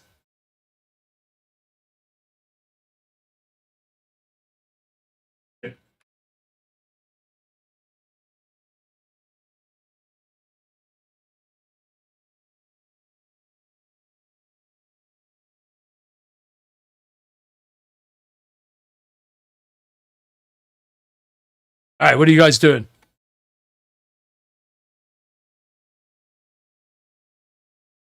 Like flag out the window and just tell the other guys they're approaching at speed. Junction. The Kincaid guys. Makes sense. Yeah, because they've run out of stuff and we don't want any part of it. So we want passage. Get the hell out of it. Go north. Oh, I like that. So the plan is let me get rid of all these guys. So the plan is to when you get up here is to, I don't want to say tell them lies because that feels very obvious, but the plan is to really let them believe someone's coming your way. Is that right? Or someone's coming their way? Yeah. Oh, I like that. We got a few bullet holes in the van, right? You do. And yeah. I mean, do Menendez and people like know any of us by sight? I assume they don't know many, but when they see Juno or me or Enya or Mikey, are they going to be like, "Oh, you're one of Frankie's people"? You tell me. I don't know who your characters are yet, right? So are you again? Everyone was kind of keeping their heads down on Frankie's compound. But at the same time, like you're all tough guys and criminals and whatever else, right? So would you have gone out? Do you think you may have gone out there? Juno probably wouldn't, right? Unless she was delivering healthcare. Why don't you fill in the gaps as to whether or not you think you may have known these guys, or at least be known quantities to them? I mean, if they know Frankie, I think there's like a fair chance that they probably know Shimmy because I've worked with him for a long time, even before the Distemper plague, right? We did shit. We were, running meth and whatever else, and this was probably one of Shimmy's routes going into the urban territory. So Shimmy, probably like high chance that someone would be like, "Oh, it's Shimmy. He's one of Frankie's goons." All right. So as you guys are approaching, there are, there's the there's the kind of the roadblock that you would expect to see, right? And so why is only one of them showing? If you look in your assets tabs, right, it's in the NPC tab rather, you'll see the guy that's standing there. There's a couple of them. There's another guy with him, but I don't know why he's not showing up for you. Excuse me. So this guy kind of waves you down as you're pulling towards him. So let's have you make you can figure out what the check is here, Shimmy, whether it's streetwise check or whatever. Let's see whether or not you've interacted with this guy previously. Would this fall into like the gut check or about him? Yeah, that's more. That's really more about. Knows me and I would say let's go with streetwise yeah. first of all. Let's use the skill streetwise to see whether or not you've interacted with him. Right.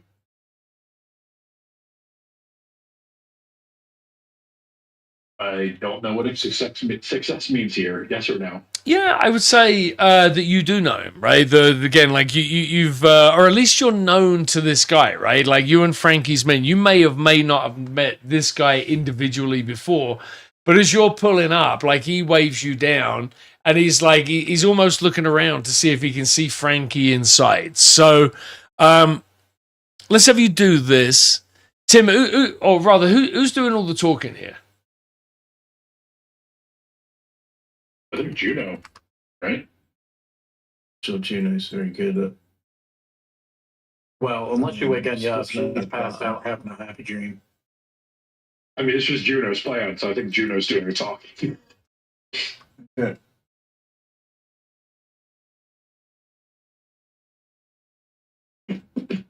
All right, so let's have let's do one of these checks if you wouldn't mind. So if you go along the top where you've got the purple like checks as the purple button, right? If you hit that, you should have a first impressions button. Yep. Do you see Parker as part of that drop down list? Yep. All right, so if you make a check with Parker, let's see if this works.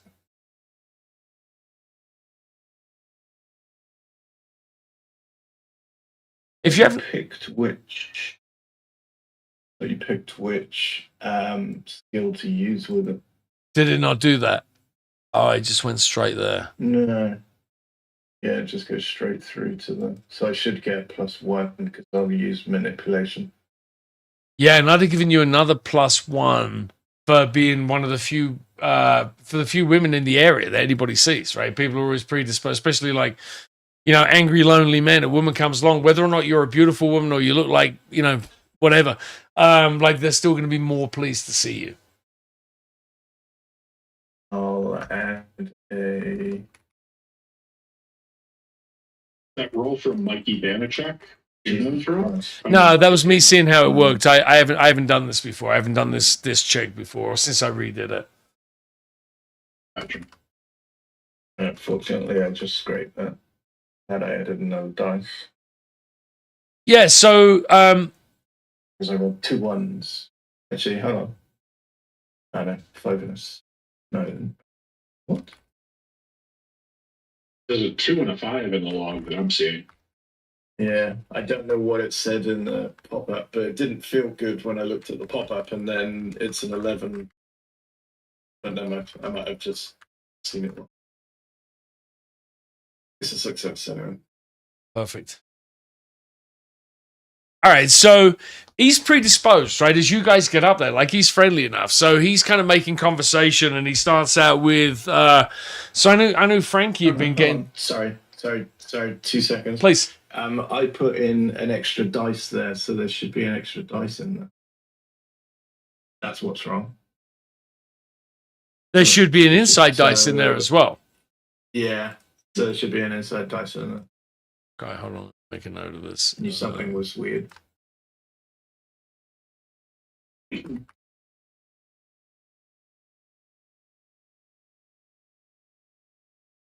That was kind of what I was saying. It displayed that like inside dice spent, and there was a 2 and a 5. It was still a success, but I was like, oh, that should be 3 sets, right? Where's the other one? I agree. All right, let me note of all of this. Oh, you're lovely, man. I love you deeply. All right, beautiful. So, Juno's made a good first impression on this guy, and again, like I don't know why the logs aren't all to be figured out. I don't mean to make any of this sound like a complaint, but let me show you in chat what this should look like. in the handouts channel now. Like I refactored Absolute Cinema. I love that, John.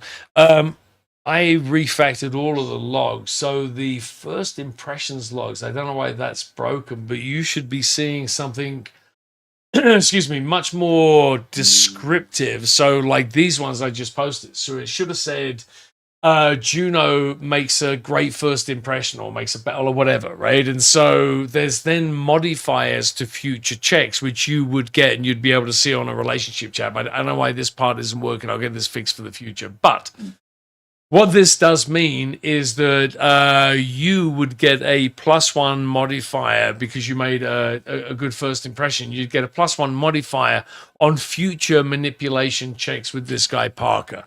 So, again, Parker's, Juno, what did you actually say to him? Sorry, tell me again. What did you say to him?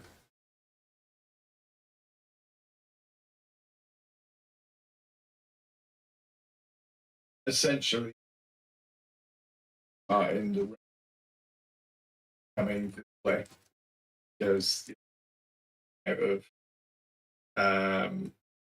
sources and stuff to barter and trade with, so they're going to try and run a warfare, take it by force.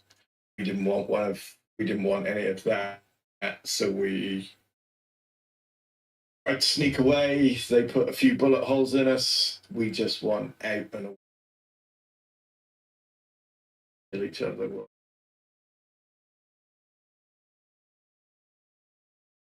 want to get the hell out of here. Go north. So he has a very adverse reaction to all of this, right? He's like, Kincaid's men are mounting an attack on us. So he just trying to make sure that he's very clear what you're saying to him. Assume they don't have radios and this, that, and the other, right? No, this guy does. I'll say that it's all going to hell with. Not sure what's happening there now, but everybody was shooting at everybody. Be ready. So he's not pointing a gun, but he's pointing at you, Shimmy, and he says, "Hey, don't go anywhere." And he gets on like he does have a walkie-talkie, right? And he starts talking. You can hear what he's saying. He's like, tricking in with some of the other people. He's telling them to let Menendez know that Kincaid's men are finally on their way. That kind of what we've been anticipating or worrying about. They're coming. Some of Frankie's men have told us this. So he asks you, "Hey, where are you going? What are you planning on doing now?" Like, and direct question, like, what is it that you guys are up to? We just want to get the hell out of here. Anti-guns. Go north. Get the hell out of here. Don't even want to come through your place. If you just give us passage out the north, be on our way and not part of any of this. So he relays this back on the walkie-talkie, right? He says that again, Frankie's been down here for decades, right? So all the criminals, all the cops, everybody knew him, right? So he says to you, "Hey, keep to the outskirts. I'm gonna let people know that you're coming through." Excuse me. He says he can't guarantee. Hold on.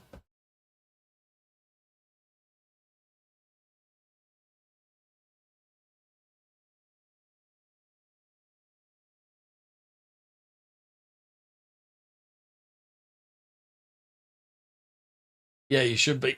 Excuse me. I'm still recovering from being sick last week, obviously. So, he tells you to keep north, to keep out of the center of the town.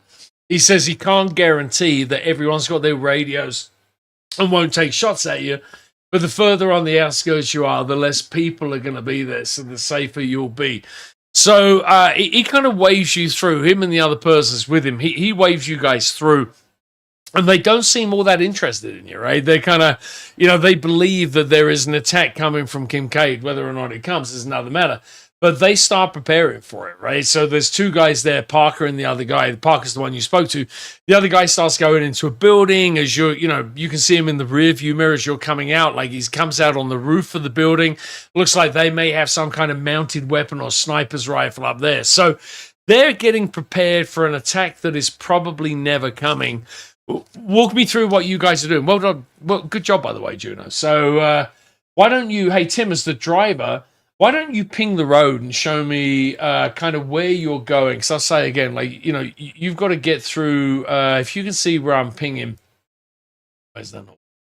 Over here is where, hold on 1 second, sorry.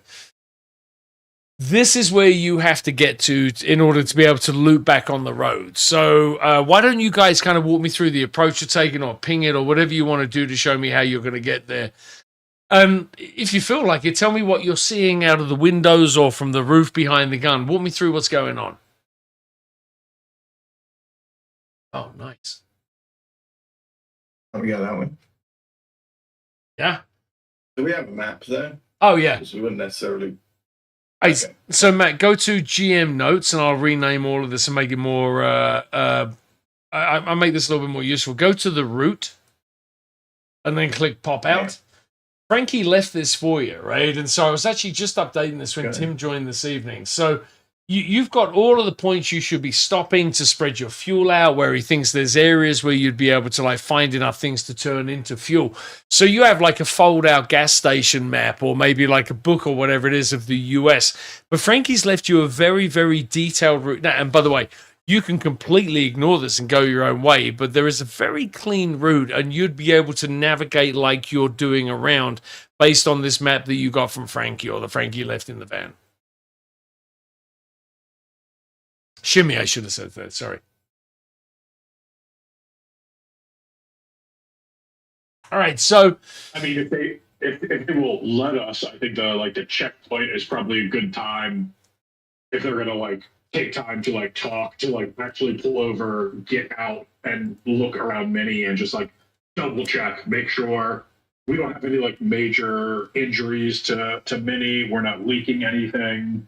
We don't need to worry about staying here for a night and doing repairs before we get on the road.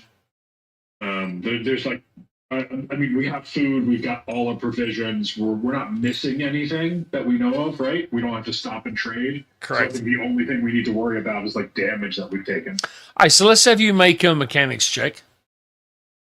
Okay.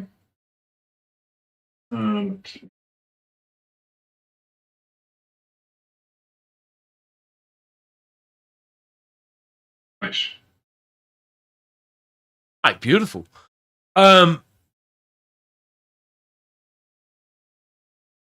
You don't see anything, right? I mean, she took a couple of shots, but there really is, no major damage, right, to anything that you'd have to fix. You don't see anything leaking. You don't see anything that is problematic. You know what I mean?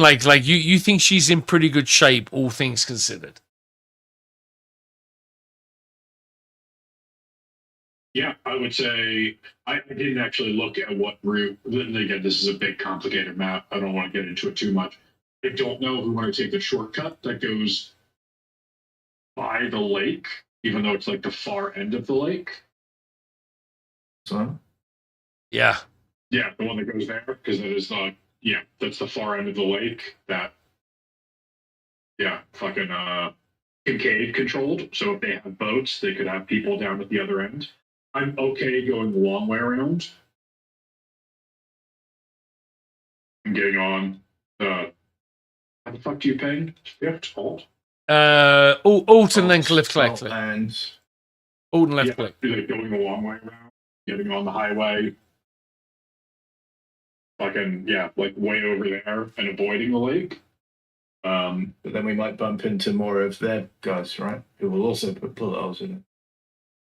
I don't think it's likely that Menendez's people, unless things go wrong, are as likely to attack us as Kincaid's people by the lake.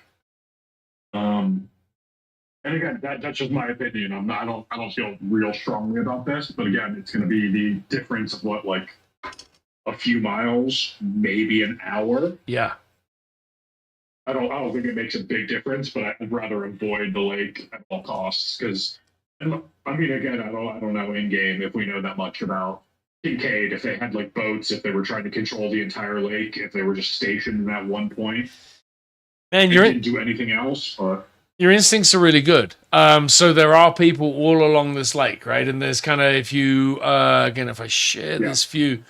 There's a bunch of, you know, whether or not you know this or you just think this, there's a bunch of Kincaid's men that are generally here, like, and they have like a ton of weapons. And so whether or not they're there at the moment, whether they were called back, like there are like, you know, there are hundreds of people that are under, like, you know, I'm doing air quotes, under Kincaid's protection, right? So your instincts are really good, Tim. If you go around that area, you may come into contact or into conflict with them. yeah, I mean that's the whole idea of like controlling the lake, right? He's not just controlling the bridge. Correct. He's controlling the body of water. We kind of want to avoid it, right? So let's take the long way around. All right, so it's a surreal experience for all of you being in this bus, right? I mean, it's I'm trying to think what we said it was last. It was like September, I think, is the date of the like where you are at the moment. 563 days, right, since all of this started. So it's kind of surreal. You've been on this compound for the last 4 or 5 months. You've been interacting with people as little as possible.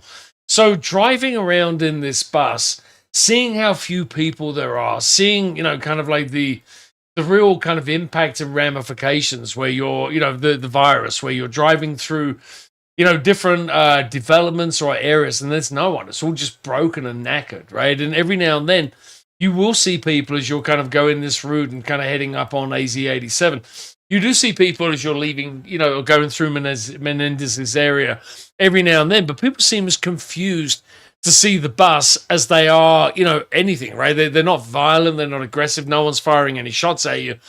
But anyone you see almost has their hand halfway up because seeing this RV go by, it's a sense of normalcy for everyone, including you.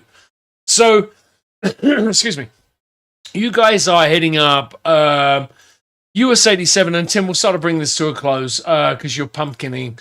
So, as you're heading up US 287 along this way, it's all you know, pretty quiet, right? And you guys start to feel like things are pretty normal here, right? Now, you know, as you get to towards, and this is a few hours drive, by the way, but as you start to get towards this area, Tim, I'm going to have you make a driving check, right? Because the and again, if you go to, and I'll smooth out this interface at some point, but if you go to the pins tab over on the right, you should have seen the Tonto National Forest approach, right? Or the pin that I just made visible to you guys. So the reason you're doing a driving check here is the roads are climbing steeply, right? There's been no maintenance. It says 3 years. This was originally set like a couple of years into the future, but there's been no maintenance for the last year and a half.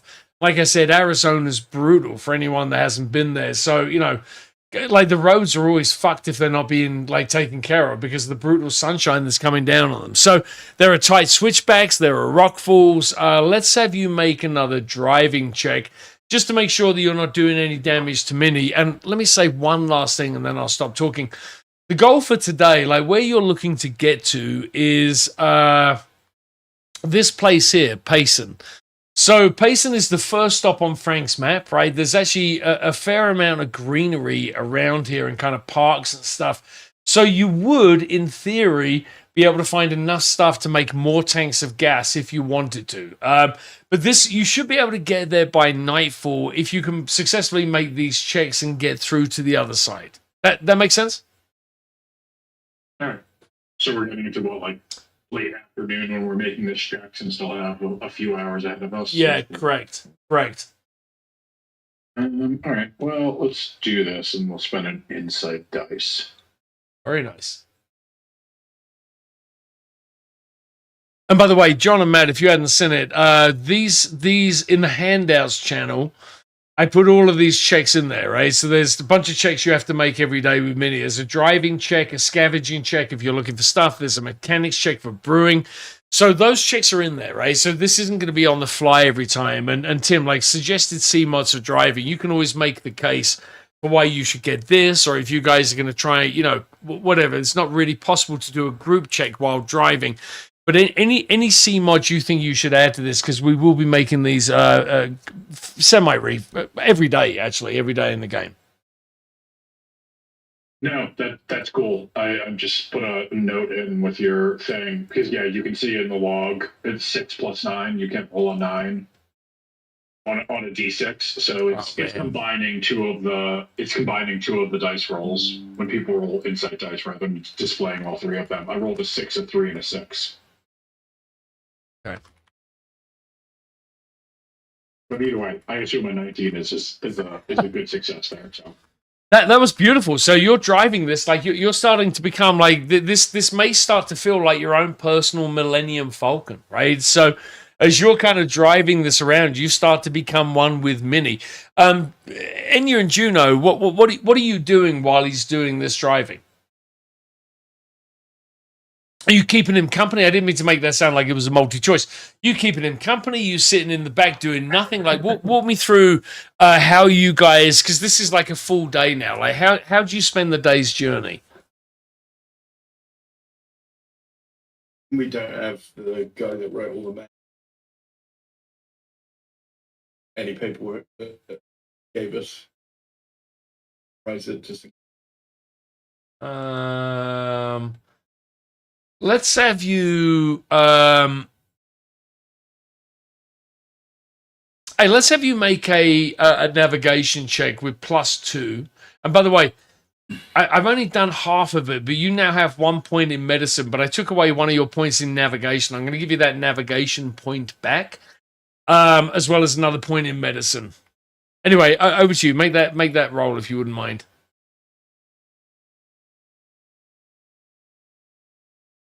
What was the C mod, sir?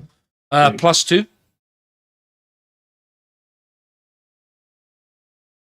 Yeah. Oh, lovely. All right, so you can remember some of it, but there's just... Wait, say that again, Matt. I was going to say someone's whinging in my ear about rats hurting. Yeah. Yeah, did you see that explosion I made behind me? Hey, Matt, by the way, let me just do the math. 2, 3, 6.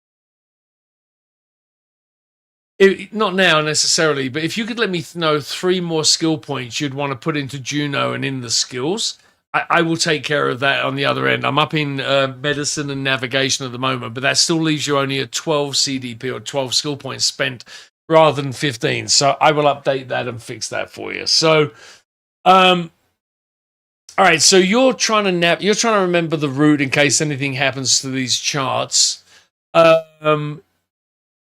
Mikey is asleep in the navigator seat, not much use. Shimmy is driving and becoming one with the vehicle, and every like weird turn on the road and all these switchbacks, you're like, oh, I see how she handles, and this is feeling really good. Well, over to you, Enya. What are you up to? So, I'm complaining about my butt hurt. And then also I'm sitting at the little table that's in Mini. And that other piece of C4, I'm sitting there playing with it like it's Play-Doh, making little things back and forth. And as weird as it's going to sound, I've seen this apparently in History World War II. They used to do this. Also taking off little bite-sized pieces every now and then. You can see going on and eating some of the C4. Okay, you're gonna have to step back a little bit there and tell us again, why are you eating C4? So apparently, back in World War II, I think it was when I think it was the Claymores of the C4. I can't remember what it was, but apparently, for whoever started it, they actually started chewing on it like it was gum and actually eating it. Apparently, C4 has a somewhat sweet taste to it. There's a chemical that's in it very similar to another actual edible food. That it's basically exactly the same except for the part that goes boom. To the point where there was enough soldiers that were eating it, even in small doses, that they legit had to. This is probably a Marine thing, because favorite color crayon. Actually had to put out warnings and tell the soldiers to stop eating the C4. Eventually, a lot of them did get sick from one thing or another, but yeah, that was actually something that happened. C4 commonly results in seizures, nausea, and vomiting. Nice. My kind of drug. So apparently,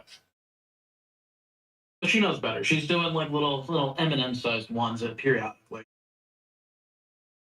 Aye. Somebody's gonna need to shoot her in the ass again. I would be careful where you shoot her. It sounds like she might be stockpiling some measurements of explosives somewhere around her person. That doesn't sound very helpful. Remote detonator. We covered this one across the bridge. We can shoot her as much as she wants. She's not going to blow up. Yeah, I've only got one brick left. It's only going to last me so long. So Wouldn't that have been in Vietnam that they were chewing on that rather than? It may have been Vietnam. I couldn't remember, but it was definitely, pre-80s.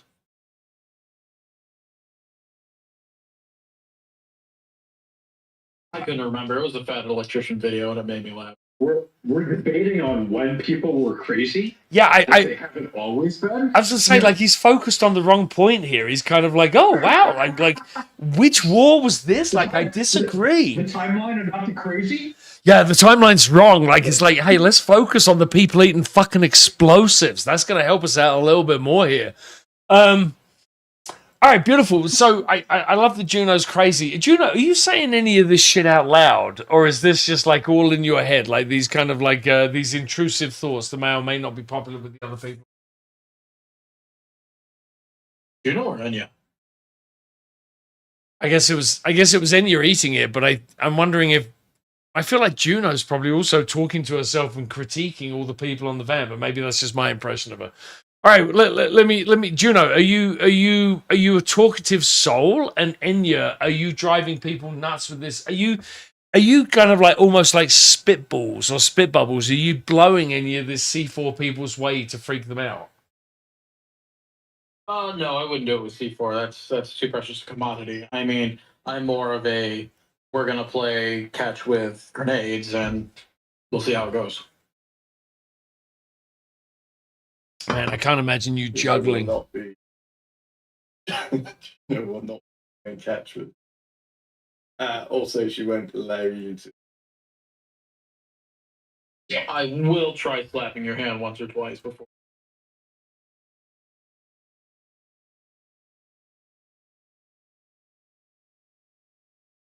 But I'm making a little animal. We're playing on the farm again. Gonna have to for it to be locked up. Gotta look after it. All right, so Sprinkles needs to roam and eat the grass. Let her eat. man, whatever it takes. Grass isn't good for you either.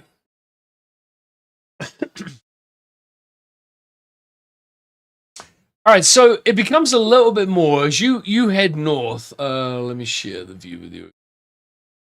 All right, so as this was where Tim did some pretty impressive driving. As you're kind of like heading further north towards Payson, and again, this was like 126 miles or so. So you're going to get there and have used a full tank of gas by the end of the day. So as you start to approach this area, this is a lot more fertile, right? So kind of. Sorry, let me share that there. So this is the town itself, right? I mean, whether or not you're just going to drive straight in, there are lots of areas around here, campsites, different areas that are, a little bit more foliage. There's a golf course over here. There are plenty of places that you would be able to stop and gather methanol. And it's going to be pretty dangerous driving at night, right? And, the electrics on Mini aren't necessarily her best feature. So driving at night in unkept roads with animals running backwards and forwards, it feels like that, you'd only really want to be doing that if you had to. So it kind of makes sense you're going to want to pull down. Mini's also going to need time to cool down. So whether or not you decide you're going to gather and brew is totally up to you. I'm going to empty a tank of her fuel in a moment. But can you kind of walk me through the approach that you would be taking towards Payson? Are you going to drive into the town itself? Are you going to go on the outskirts? Walk me through how you'd be thinking about this.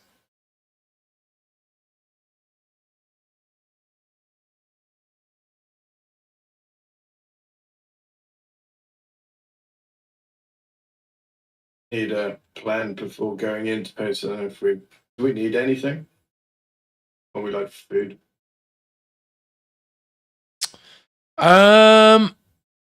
You have, man, from all the things that I took into account, I'm looking at this. I was going to ask that too. Food and water, just basic provisions, day to day. I would assume we always need stuff. We're not carrying that much, and we're always Correct. good. And especially after the first day, I would say we stop outside of town, right? We want to forage. We want to make sure we're good, and probably like give Anya a little bit of time to rest before we go in. I would vote. Put it to a vote. There's three of us, and Mikey. I assume Mikey doesn't get a vote because fuck him. But just a few miles outside of town. 5-6 miles outside of town, a good area.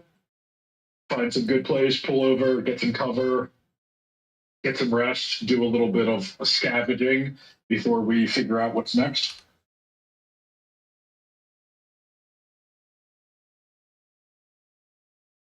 How does that sound to Enya and Juno?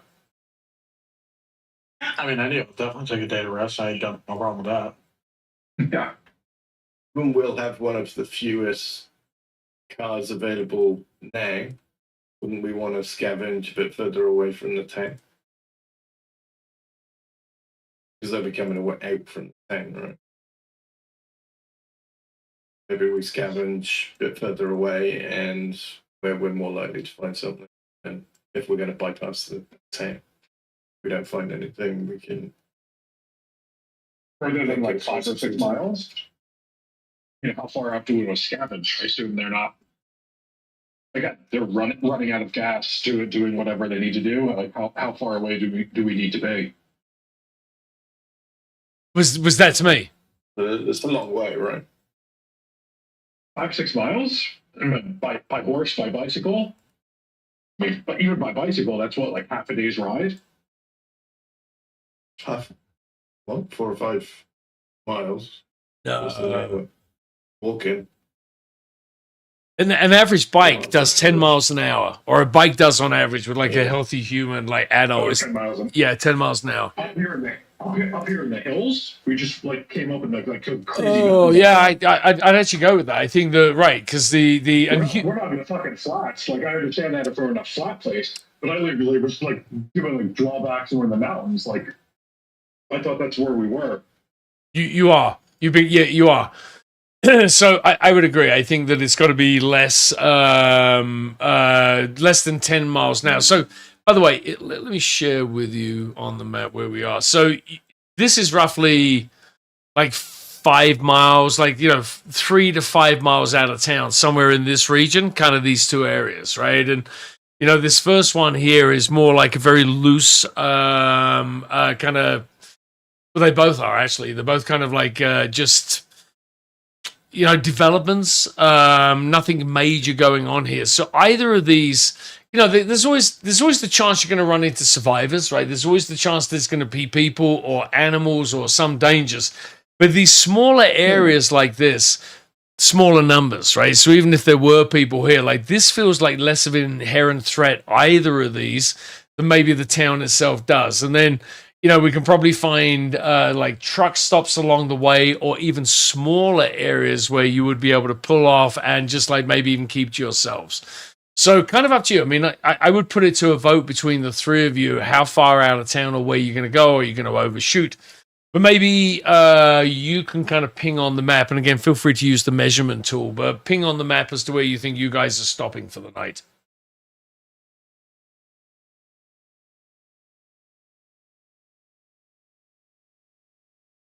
Yeah, sorry, I just walked away from my computer when you said that. So you guys look at that. That was just like random estimation, knowing that we're kind of like up in hills, mountains, like 5-6 miles. When you're doing elevation and other shit like that, that's a pretty brutal distance if you're not in a car. I would agree. And again, in this heat as well, right? It's kind of September, and I say again, I spent a lot of time down in Phoenix. Like, it doesn't cool down there until Really, like October, November, right? So this is going to be, we're talking 100-degree heat during the day, right? It gets up to like 115, 117 in the summer. So like at this time of year, it's still like brutally hot, like the whole time, right? So yeah. Anyway, enough context there. Juno, Enya, did you agree with Shimmy about parking out of town, or where are you guys falling on that? And yeah, really probably doesn't care, so he'll probably go with whatever Jimmy and Juno, unless she's going to be a tiebreaker. And he really doesn't care. Over to you, Juno. Juno's not driving in. She's already been outvoted. The 5 miles is miles away from the outside of the town anyway. Yeah, and double distance of the radius of the town is. Yeah, and I mean, were you advocating for? Help me understand. I'm trying to remember. Were you advocating for being further away or closer? Further. Don't want to be. If we're foraging and we don't want to bump into these guys, then given the distance that we were traveling, I was saying that we just stop in halfway in the area that isn't so hilly or whatever. It doesn't matter. Bumping it is just bigger. So there's actually, as you're driving through, and I will say, this makes me like this tickles me pink. I didn't even know this was here. Like having live maps and shit in this is like delightful. So this here that you can see is a motorsport area. It's the yeah, really? Yeah. So it kind of let's go with that then. Juno's won me over. Yeah, Navigator for the win. It feels like that area is where you'd want to stop because there'd probably be some equipment.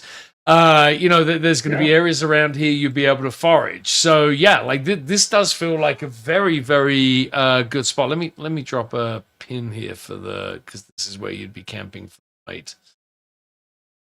What a find! Fuel for Molotovs. Yeah, hundreds of camper vans in the picture of it as well. Or just meth heads. Just lots of meth heads. And he's excited by this plan. Let's go there. Clap, clap, clap. Someone says meth heads, the gas. More people to burn.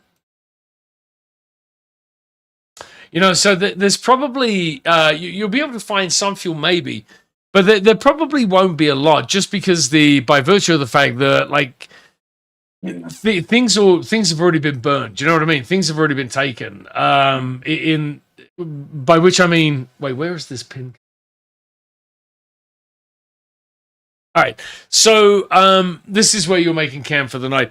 Things went south, not like in a zombie movie. Things went south over the period, first infection or the first recorded death was the beginning of March. By the end of August, everything had gone. Like everything had fallen apart. Things went so rapidly. So even though it wasn't like a zombie, hey, one night people woke up, so there's like vehicles with fuel.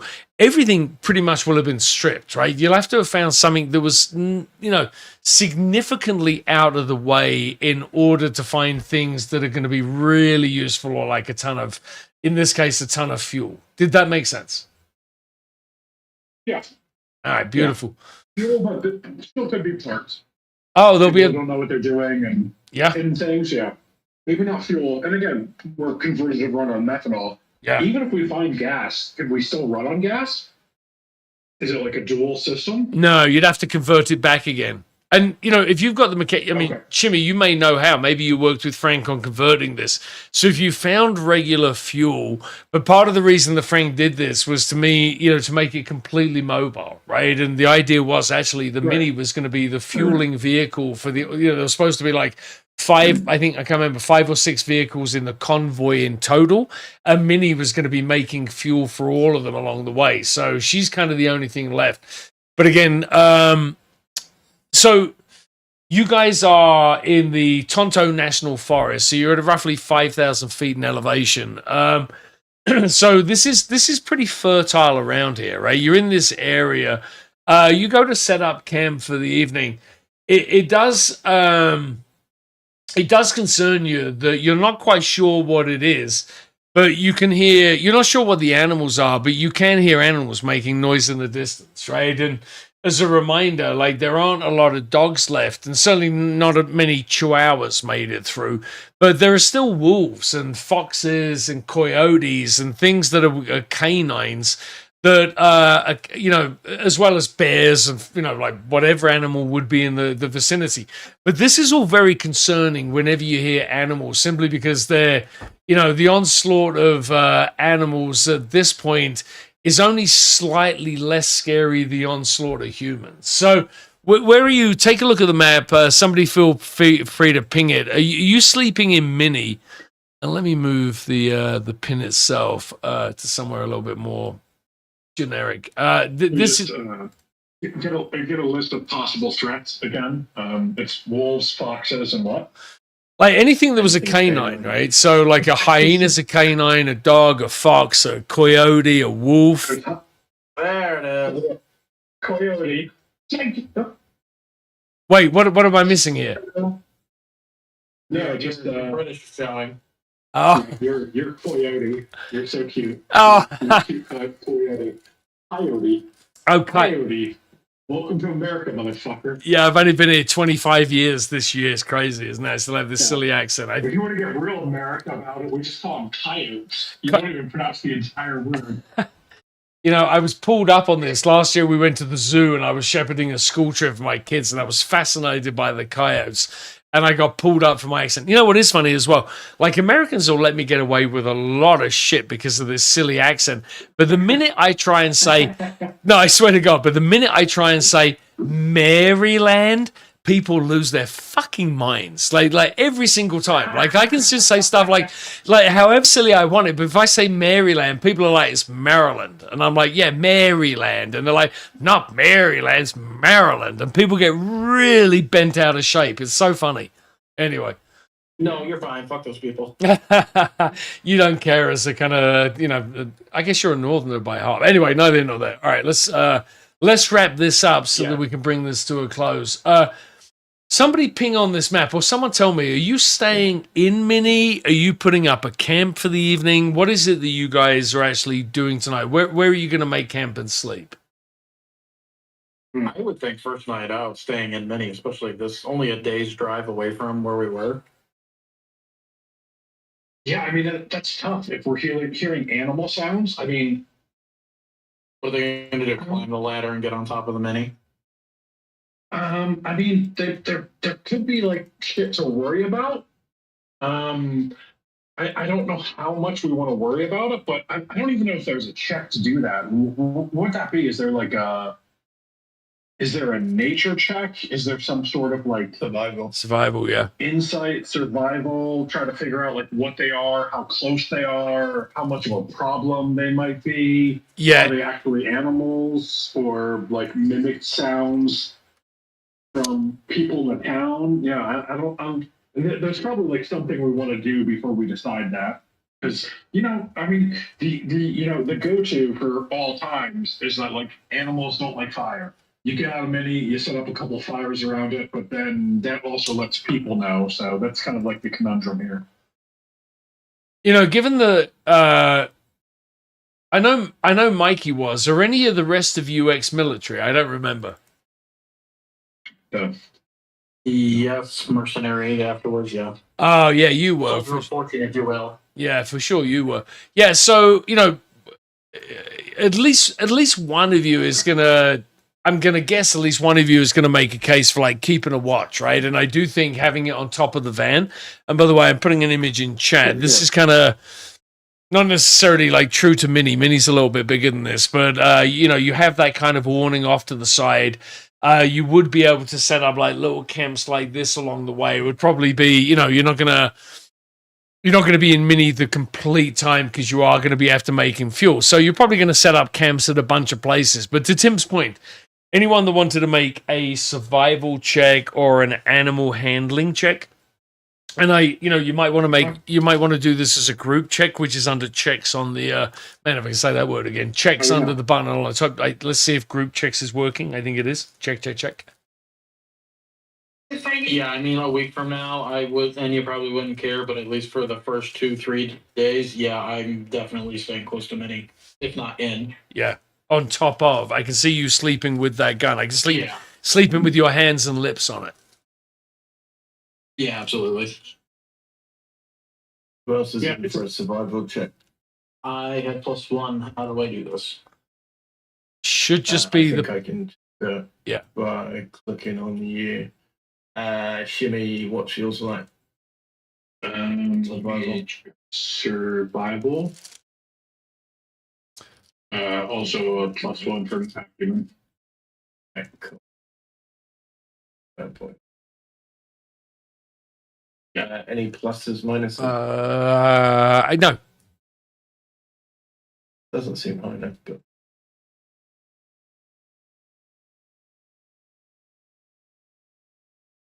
I'm with you. That is not. plus. That is. That's a me check on my own because Yeah. there's no +2 for the other guys, and no +1s from the other guys. Right. Was it only adding skill points and not attributes? I I don't, don't have skills. Yeah, Sam, I only get it from acumen. Yeah, I don't have any skill points. I don't think it's adding skill points. I think it's only adding skill points rather, not attributes. Ooh, wish that might be the note. Maybe on the skills when you Yeah, go but to my them. acumen is acumen 1 already. So I mean, it rules for you. It's 1. Yeah, so it rules for you. Just roll me. Yeah, it didn't add us because we don't have skill points. We just have attributes. but that factors into a check, right? So that's incorrect because that should have been, I think, closer to a wild success if you guys had like 2 to 3 more points. Or if there were 4 more points collectively, that would have been a wild success. I don't think we had that many, right? Choose for another person doing it. I took that out. Like it makes it like the +1 for all the people starts to make it super unbalanced, right? So anyone can take part, but it was really only if they had skills or attributes that like, because generally speaking, people still do it. Like still tends to be a big role, but I didn't want like put 5 people to that. And suddenly that's like absurdly big, you know? Well, it does ask that big question. If I see what you're saying, if it adds skill and a mod, what if you could only do group checks if you have that skill, so that you could still include, or only including the plus skill, not the a mod, and the +1 for the house? Kind of gets in the like problematic period of like what can people actually help with as a group, even if they're not good. Like like if you're doing a medicine check for surgery, like more people get in the way, but for something where it's just like, hey, the more eyes you put on this, the more ears you put on this, or setting up a camp and listening to wild animal tracks, like you don't need to be terribly good at it to just like help out in general, right? I think lifting Actually, now that I'm looking at it, I think we finally found another use for the -3 skills. I think you're right, Tim. I think if it's a -3 skill, I think you should only be able to help if you have points in it. But if it's not, like survival, anybody can look around for berries and dead stuff and sticks. I don't, like, to your point in medicine, I don't think everybody should be sticking their finger inside of an open surgery. Yeah, definitely not. And there's probably like other situations too. There's even like some specific instances of survival where you're just like hunting or laying a trap for a bear that people know nothing about. That's probably a situation where like outsiders who are just laymen, they probably get in the way and make it harder, right? But it's kind of hard to just like put those into like group things. The example in the rule book, I think, is lifting a piano. So it basically says that, right? That, hey, if there's enough people, they can all take part in lifting a piano. But I think the other counter to where it doesn't make sense was lock picking for the exact reasons you said about medicine, right? So I probably need to put some more thought to this. But it used to be, to Matt's point, the old rule used to be, hey, if there were 5 people taking part, you instantly got a +5 modifier because there were 5 people. Now, if you're searching for a body in the woods, that might make sense. But like we're usually making a group check for something a little bit more like this, right? Rather than a brute force group check where we're like, hey, like more people, let's just throw it at it. Yeah. I do think in a check like this, someone like someone like me that grew up in London, I wouldn't know until I moved to Colorado. I couldn't tell you the difference between different types of animals except dogs. You know what I mean? Like I knew a dog from a cat kind of thing, but I didn't know what a wolf was versus a coyote or something along those lines. So I think this is one of those times where, if you're smart and you have like good. Oh, shut up. If you have good acumen, you probably heard it on a nature show one time, and if you have a point in survival. So at that point, like, both of those things should lay into it. But anyway, neither here nor there. Hey, so... It could just be a situation for, like, a group check, like, maybe everyone who's not the primary roller actually has to roll, and on a success, they give a bonus to the person. +1, a +2 on a wild success, but not just like participating, but actually having to roll to contribute before you just consider them like helpful or not. Yeah, it sounds like you could do the group checks as either, like you said, basic general labor or require skill. Yeah. Kind of like tiered, like general, hey, all you need to do is show up to lift a piano. Oh, this is like a hunting thing. You actually have to be successful. Roll versus like surgery. Like if you don't have the skill, you're just in the way. Maybe we give you a roll, but you're probably gonna put a negative on the entire effect. Which I've always loved the idea of doing that. Oh, I'm making notes. It's also that there is also that time on it. So if you're out with a bunch of soldiers and they say, right, go search for X, right? Soldiers are much better at that than dweeb with them. And the dweeb can completely let down the entire crew by not finding the obvious thing that the soldier would. Yeah. But just by having pluses in the thing, you never account for them. So if you did all roll individually and one person gets real dire failure, really screw everybody else. Well, so the note I just made is, so on a group check, everyone should make an individual check. Their outcome then lends itself to the roll. Let's roll to the group check. So meaning that you make an individual check for survival. If you get a success, that gives a +1 to the group check. If you get a wild success, that's a +2. If you get a moment of high insight, +3. Same on the way down, right? Fail is -1, dire is -2, moment of insight is -3. So then that goes into the roll. So Matt, you'd make your roll. Whatever you got from it would translate to a point. That point would then, good or bad, would then go to Tim's group check, right? Or whoever's doing the group check. Because it goes back to your point about getting in the way and not being helpful and actually being more of a hindrance. And that way, everyone, rather than just one person, I really like it because it's like now a bunch of people make a check and then the person actually making the group check gets those modifiers from the individual rolls. It feels way more inclusive to the group rather than one person making the roll for them. It also can tell the story of desperation too, because obviously, if you're out hunting, you only want people who aren't going to go romping through the woods and scaring off the deer. But at the same time, if you're all fucking starving, you can't do it by yourself, and you have to include everybody. Yeah. Yeah, it opens up like certain like good like social possibilities, right? Like the situation we're in, if townspeople like come out in mass and we decide to be like, hey, we're going to stand our ground and try to intimidate them. Like, can you really help with that? What does that look like on an individual basis? Like one person is kind of like the figurehead. You go up and like stake your territory and like, hey, we're not going to back off. There's going to be a fight for your life. And what does everyone else do? Like, are you actually helping? Or does someone look at you and like, oh, that's kind of a little bitch. That's taking the group check. You're not that intimidating. Yeah, you're helping without even knowing that you're helping by just being present. Like that's one where you don't have a choice. You are kind of like just being present. You're involved in it, and just like I don't know what to do. Juno just throws up her hands. It's like I don't use guns. And it's like, oh my god, Enya, please stab this bitch. No, but it does lend itself though with the same ruling, right? Because Dweeb goes up and is the intelligent guy. He says, look, we're a smaller force, but gun you by tons. And then if you're trying to fool the people, you got the big soldiers, their physique as their manipulation side of stuff, whereas you've got the dweebs trying to use Campbell or whatever as whatever they got in their hands or however they can make themselves like detonators in their hands just slick and they can use likely.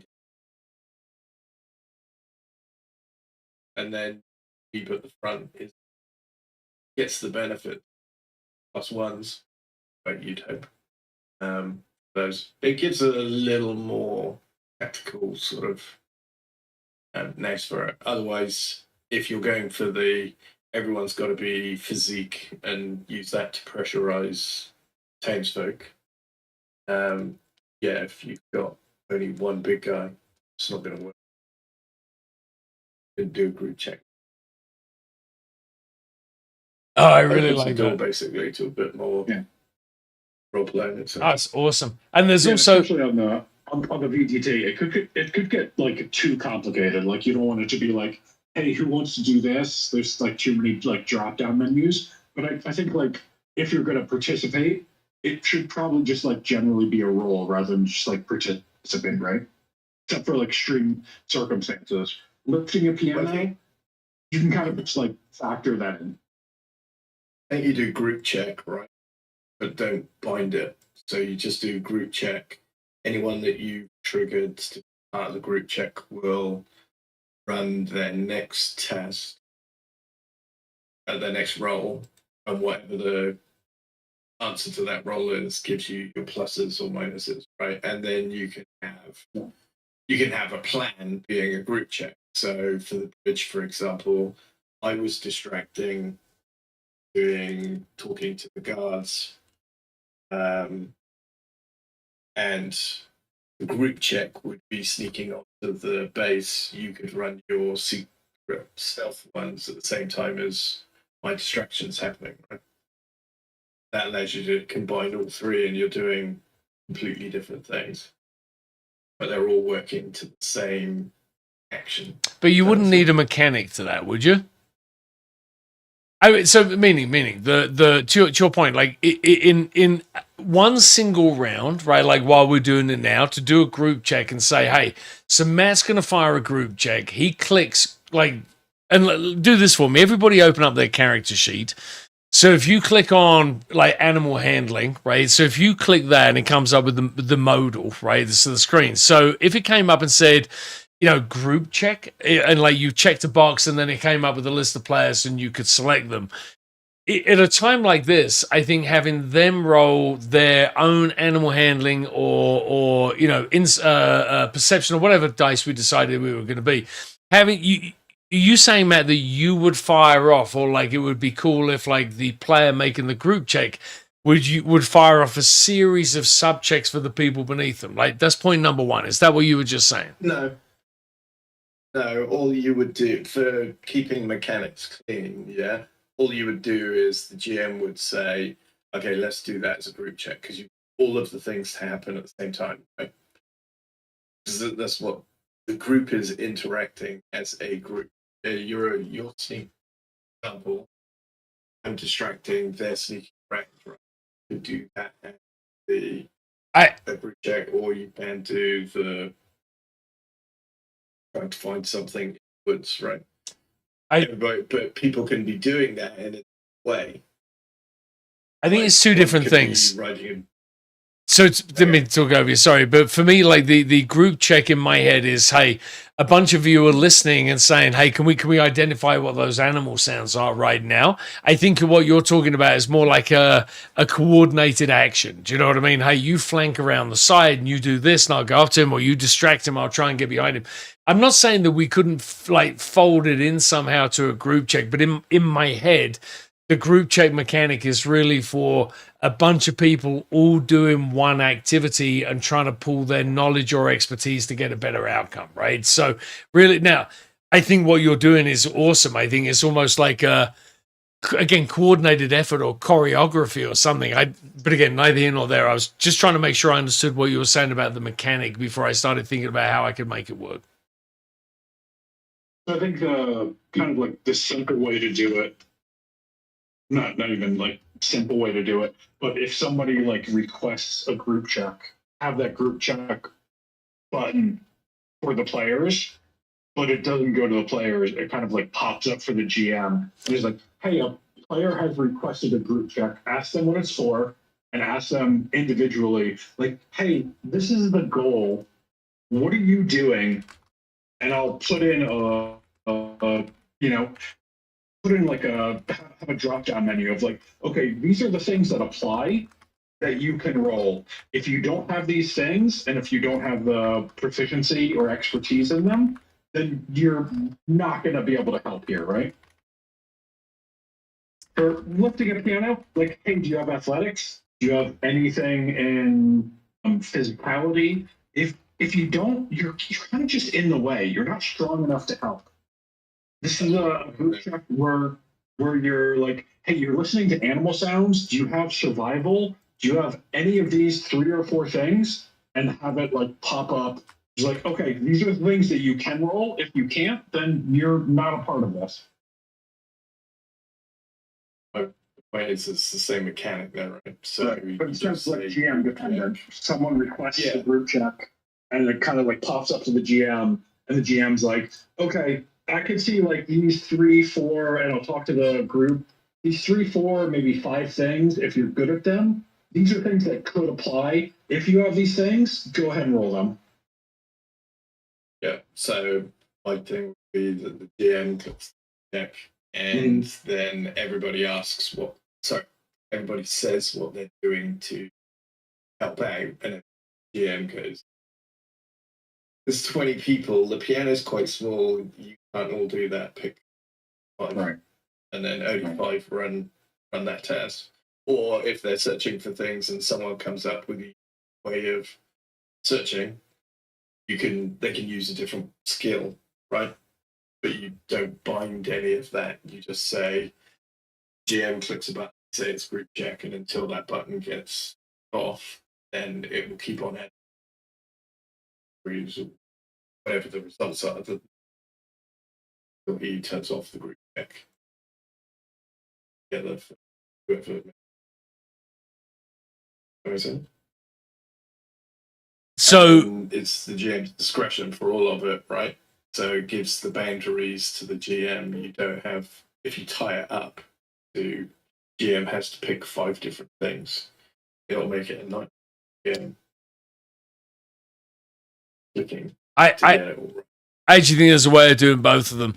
And I think I really like what you're like both of you are saying, but again, I view it a little bit differently, right? So I think there's some streamlining, some fixing to do for the group check. And I really do think there's a coordinated effort, or like a better name for it, which is exactly what you're saying about, hey, so like fires off to the GM and says, Tim wants to, let's go back to the bridge example. Tim wants to undertake a coordinated effort. He's going to include these players. I think it's then, because we're at a virtual table. So saying, all right, so Tim's going to be doing this because none of this would be behind the scenes, right? None of it would be hidden. So Tim's going to do this. So Enya, what's your part in it? So because you're included in the coordinated effort by the GM, you would then make a skill roll. Whatever the result of that skill roll is, it would finally roll up to Tim's coordinated effort. So it's a little bit like going in reverse, where Tim says, I'm going to do... Same in Deathmatch Island. Tim says, my character's going to do this. Goes to everybody else that's taking part. They narrate back to the GM what they're doing. They make their roll. The results of their rolls then influence Tim's roll, which is, again, just a little bit larger than the group activity. I go back to the picking up the piano, 20 people's way too many, get it down to 3 or 4. Coordinated effort where someone's going to create a distraction by making bird noises while somebody else, goes and throws a stone at a winner, whatever. I think that is a different mechanic that could play out really well and wouldn't become particularly GM heavy if it would go back to everyone to make their own group roll and then just collate that data and put those as modifiers to the final check. I said a lot. Did that kind of make sense? Yeah, I mean, I kind of like related to I don't know how much it's in like 5e, but like earlier sections of D&D, it kind of like makes sense to do like a field challenge versus a group check, right? A what Where you challenge? have a sequence, a skill challenge, a skill challenge. So you have like one thing that's a sequence of events, and one thing that is a group of events that all happen at the same time, right? Those are like I've the got it. two different things that we're kind of talking about. Yeah. Where like you have to go A, B, C, D, and E to get to the end, versus everybody doing X at the same time together. So I go back to like I really like the idea of, as you said, everyone doing ABC and kind of getting their part done to work towards whatever you call it, skill check, coordinated, have a group check, whatever. But I do think I go back to I don't want to I want to include that without losing sight of, hey, like, you know, if a bunch of people are searching a room and there's one of you versus 3 or 4 of you, how, or again, lifting the piano, I'm just going to keep with that example. I think I want to make sure that there's something for that. And I think that coordinated effort that we're talking about is more fun, right? I think that's more like a, you know, maybe it's a tactical play is the name for it, right? And I think it's really more about, hey, how does a team execute a tactical plan, do something that's more fun rather than just like, you know, we all went out because you're going to make a group check tomorrow or in the next session for gathering fuel, right? Assuming that you stop and try and brew something, right? So that to me is like a little bit more of a, hey, you all spend a day doing it. Let's just make a group check and see how that goes. That's wildly different from the bridge thing that was illustrated, which sounded like really a fun play or a fun way to play the game. Make sense?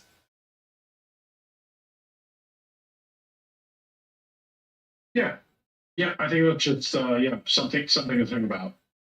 Between being like coordinated and sequential, I think those are like kind of like two different things and how you approach that. Again, kind of just like returning to the base argument here in terms of surgery, coordinated efforts don't necessarily always help. Sometimes they're actually like detrimental to the effort. The people who know what they're doing, the laymen, are just going to get in each other's way. So I think another way to see that again is like to make it more interesting, and I agree with everything you're saying. Like, so I think going back to the difference between lifting a piano and running a more complex surgery on someone. If you've got a couple of people with medicine skills, you know, I can make an argument that they're not all trying to put their hand into the wound at the same time, but maybe someone's providing some kind of anesthetic while somebody else is doing this, while somebody else is actually out looking for pharmaceuticals to you. I don't know. I think there's a way again to run it as that tactical, strategic player, whatever we want to call it, coordinated effort. But whatever it is, I really like what you're suggesting because I go back to like I feel like I'm poo-pooing it by saying no, I just want it to be a group check. But I think there's a much more fun play for you players at a virtual table like this to all have a role and then narrate what your part and fill the gaps and tie it all together. Yeah, that's kind of what I'm saying between like making it like a sequential thing and a coordinated effort. Where in a sequential thing, you have everyone just roll individually. You kind of just like in when I run like D&D games, I'll give people a skill challenge, and I'm like, hey, you all need to think about this end goal, and you're going to work towards this, and every one of your successes adds up, and every one of your failures adds up. You have a group of 5 people. Hey, we're all going to make 2 checks, right? You're not going to make one group check and just like have one person roll for it. You're going to have, I'm going to say like, hey, you're going to make 10 checks. You need 7 successes before you get 4 failures. And that determines if this surgery is successful. You've got somebody working on anesthesia. You've got a nurse who knows how to do breathings and get stuff. But you all are rolling individually. You're not rolling a group check. This is one thing after another. You kind of like roll initiative. Yeah. When it's your turn, you tell me what you do. You roll a check. It either fails or it succeeds, and that is in the tally. Oh, I love this. This is There's awesome. a coordinated check where you might have a piano lifting thing where like, hey, everybody gets to participate. You're all going to add your bonus, but one person rolls, and that one person determines success or failure. You're all helping, but who's the primary? Who's saying like 1, 2, 3, go, and is the strongest, or is the best coordinated? There's one roll, and everybody else gets to add something to it without rolling, right? And that's what a group check should be, right? And I think that I goes. think so too. But I think this coordinated play is much more fun, right? Which is, hey, so I'm going to use athletics to climb on a building while somebody else is using manipulation to distract someone, and somebody else is using tactics to to whisper down an earpiece to everyone about what's going on. So I think there's a lot of, I really do like this. What else? This was, Yeah, I think it really just like it gives the GM a whole lot more play about like how complicated is the goal, how complicated Yeah. is the situation. Are you doing something where you're like yards apart and you don't have like really great coordination? That's not necessarily a group check. You don't have that level of coordination, that communication. You're not doing things exactly at the same time. We're gonna roll. Hey, you roll, see if you succeed. We'll move on to the next person. We'll move on to the next person. Whereas if everybody's right next to each other, that's kind of like a different thing, right? It has a different feel. I really like this a lot.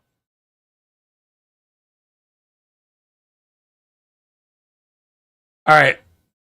Any other thoughts? Not just about this, but anything else that should be? I know we've gone way over. My apologies, but like anything else that we should be considering, or I should be considering, or anything else that didn't work well this evening, or anything else that should be. I don't know. Anything. Any suggestions you've got?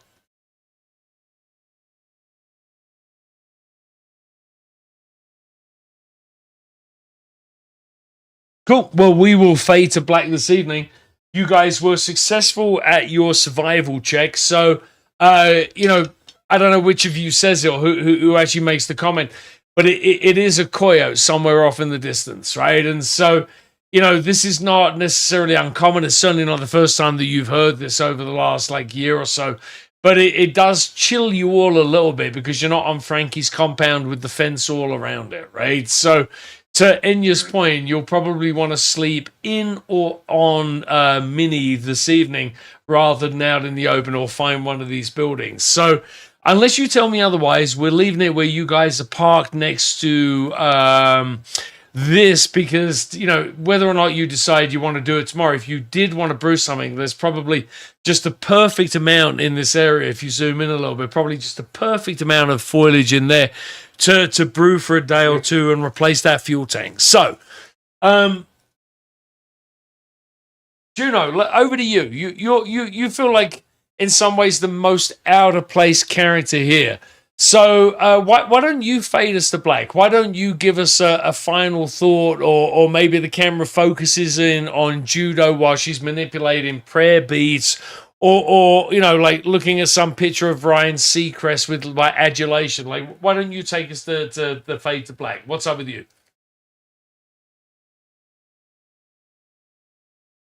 I think it should just be going around collecting all the medical gears and making sure everything's tickety-boo around the place, whilst having to herself that things need to be locked away from certain people who are predisposed to eating what they shouldn't. Yeah.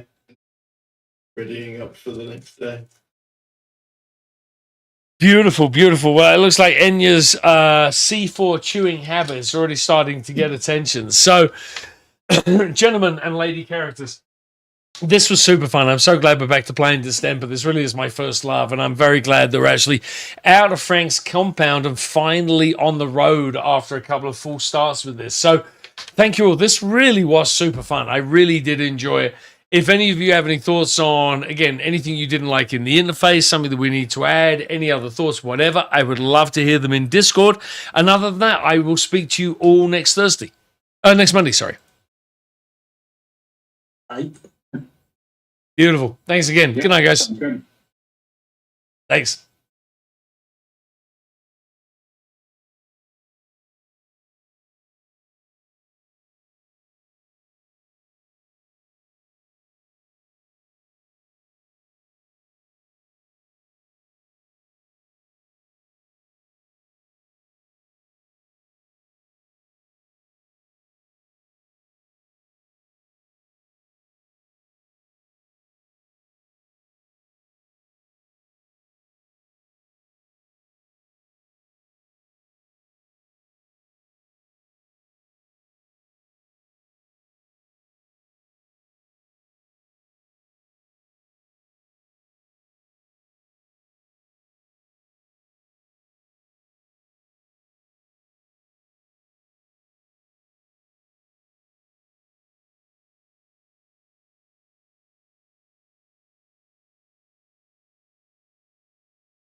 Send me.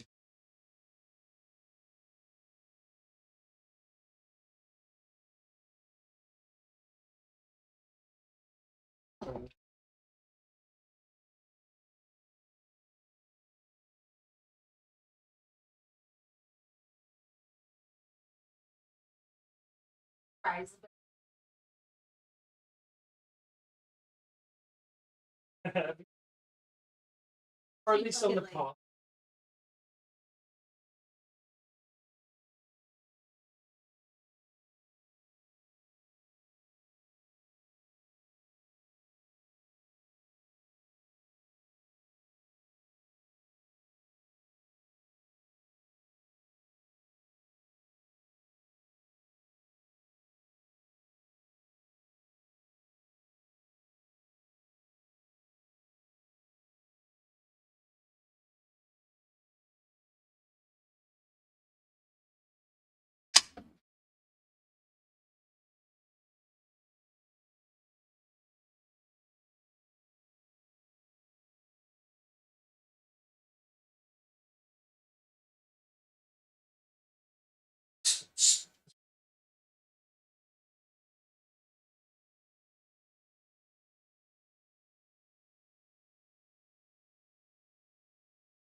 Oh, I see.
I'll have to.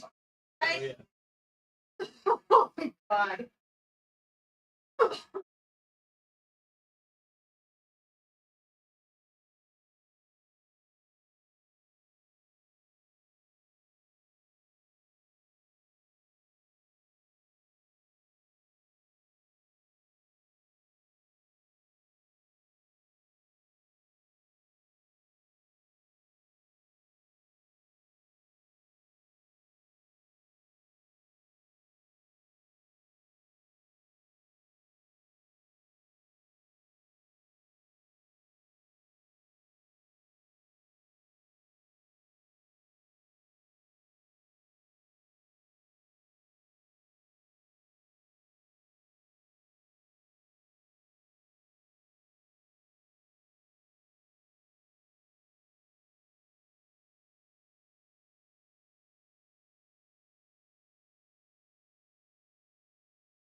And he was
Oh.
Oh my god. Oh. Everything. Uh-huh.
So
there's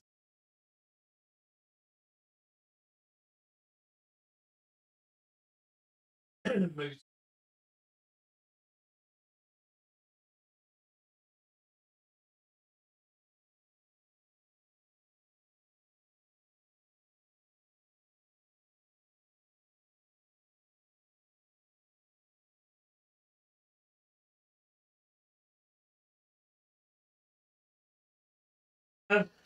Like they're both like this. BBC actually had 7 minutes delay just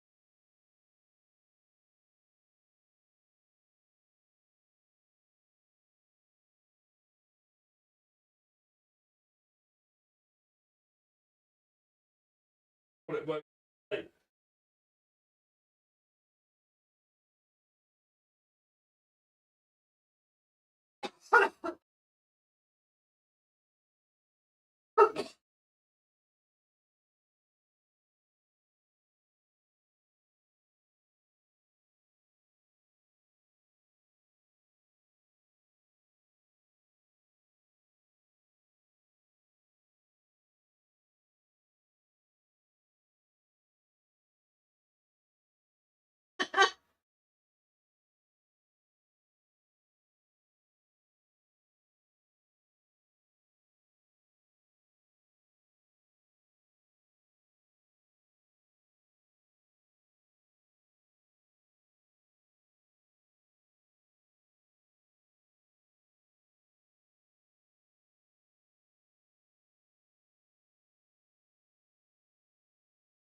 You're offended.